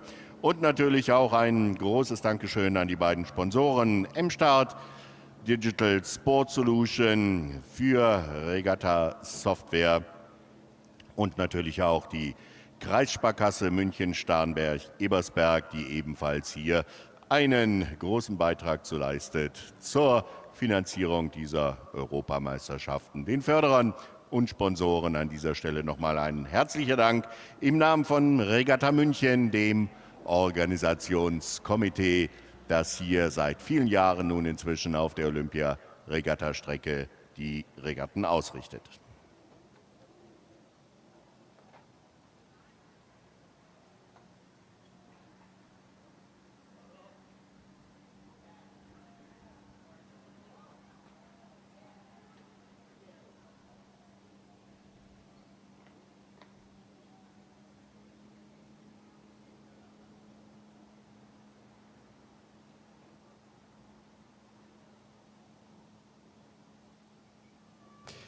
So, before, ladies and gentlemen, you break for lunch, a last chance of the race and a chance to answer the commentator's quiz question, which is what is the only race at a World Championships in which a country is allowed to have more than one boat participating in that particular race? It's the Spares race, and here we are with 2 crews from Norway, 2 from Germany, and 1 from Hungary. Nick Häusler, used to rowing far up north, where it's very windy in Stralsund, took the lead at an early stage, and at 1,500 meters shows absolutely no sign at all of wanting to let anyone else have that lead back. Second behind him, and again part of an internal selection process for Norway, Rasmussen in second place behind him. Then third, and I've really got to turn quite a long way back now to find Ole Bartenbach, the second of the 2 German scullers. He's lying in third at the moment, Hungary, and the second Norwegian sculler completing this field. Spares, of course, very important members of their squad, and over the years we've often seen spares called upon at extremely short notice to jump into any crew, really, that suddenly has a medical problem and someone has to drop out, and they can have a rather boring weekend or a very, very exciting one. At the moment, Nick Häusler keeping up the excitement for us, at least in the commentary car, with just a short distance to go to the line. But with 2 German scullers in this race, I think I should stop talking and hand over to Julian. Danke dir. Ja, aktuell hier in diesem Spares Race, in dem Ersatzleute-Rennen, da ist es der Ruderer Nick Häusler vom Stralsunder Ruderclub, der hier weit nach vorne gefahren ist, von Anfang an hier dabei ist und hier wirklich seine ganze Form zeigt. Den können wir nächstes Jahr noch sehen, 2004er Jahrgang. Also, ich denke, da sind die Türen doch offen oder vielmehr die Boote für ihn, für dann auch aus dem Ersatzleute-Status, der ja so wichtig ist, hier rauszukommen. Zweiter hier in diesem Rennen, das ist der Norweger Sebastian Meyer Rasmussen hier in der Mittelbahn. Und dann ist es an 3. Position Ole Bartenbach, der RG Speyer, der hier jetzt aktuell im Rennen ist. Ja, hier, diese Boote, ja natürlich, da muss man schnell sein. Wenn man Ersatzmann oder Ersatzfrau ist, dann muss man mal schnell in jedes Boot springen, was da bereit ist und dann sozusagen hier helfen und aushelfen. Deswegen, wichtige Leute und die beenden jetzt hier gleich das Rennen. Arno, ich glaube, du beendest dann sozusagen den ersten Rennblock für die Mittagspause. Ja, gerne, Julian, aber wir lassen natürlich auch dieses Rennen noch ordentlich über die Ziellinie gehen. In diesem Moment ist es Nick Häusler, der das Rennen der Ersatzleute hier für sich entscheiden kann. Dann ist es Sebastian Meyer Rasmussen aus Norwegen als Zweiter. 3. Position für Ole Bartenbach, ebenfalls vom Deutschen Ruderverband. Ihr habt sie ja vorgestellt.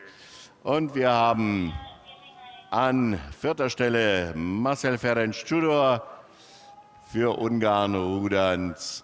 Und last not least, auch er hat hier die 2000 Meter auf der Olympiastrecke absolviert. Sicherlich auch für ihn mal ein schönes Erlebnis, hier auf dieser traditionsreichen Strecke fahren zu können. Das ist John Loftesness, ebenfalls aus Norwegen. 3, 4 Schläge, dann ist auch er über die Ziellinie. Und damit, wir haben es gesagt, gehen wir in eine Mittagspause. Die dauert bis 14 Uhr. 14 Uhr starten wir wieder dann mit 2 Bahnverteilungsrennen in den Vierern der Jungen und Mädchen bzw. der jungen Damen und Herren im Vierer, im gesteuerten Vierer. 2 Bahnverteilungsrennen und um 14:10 Uhr geht es dann weiter mit den Hoffnungsläufen der Bootsklassen, die wir heute Morgen in den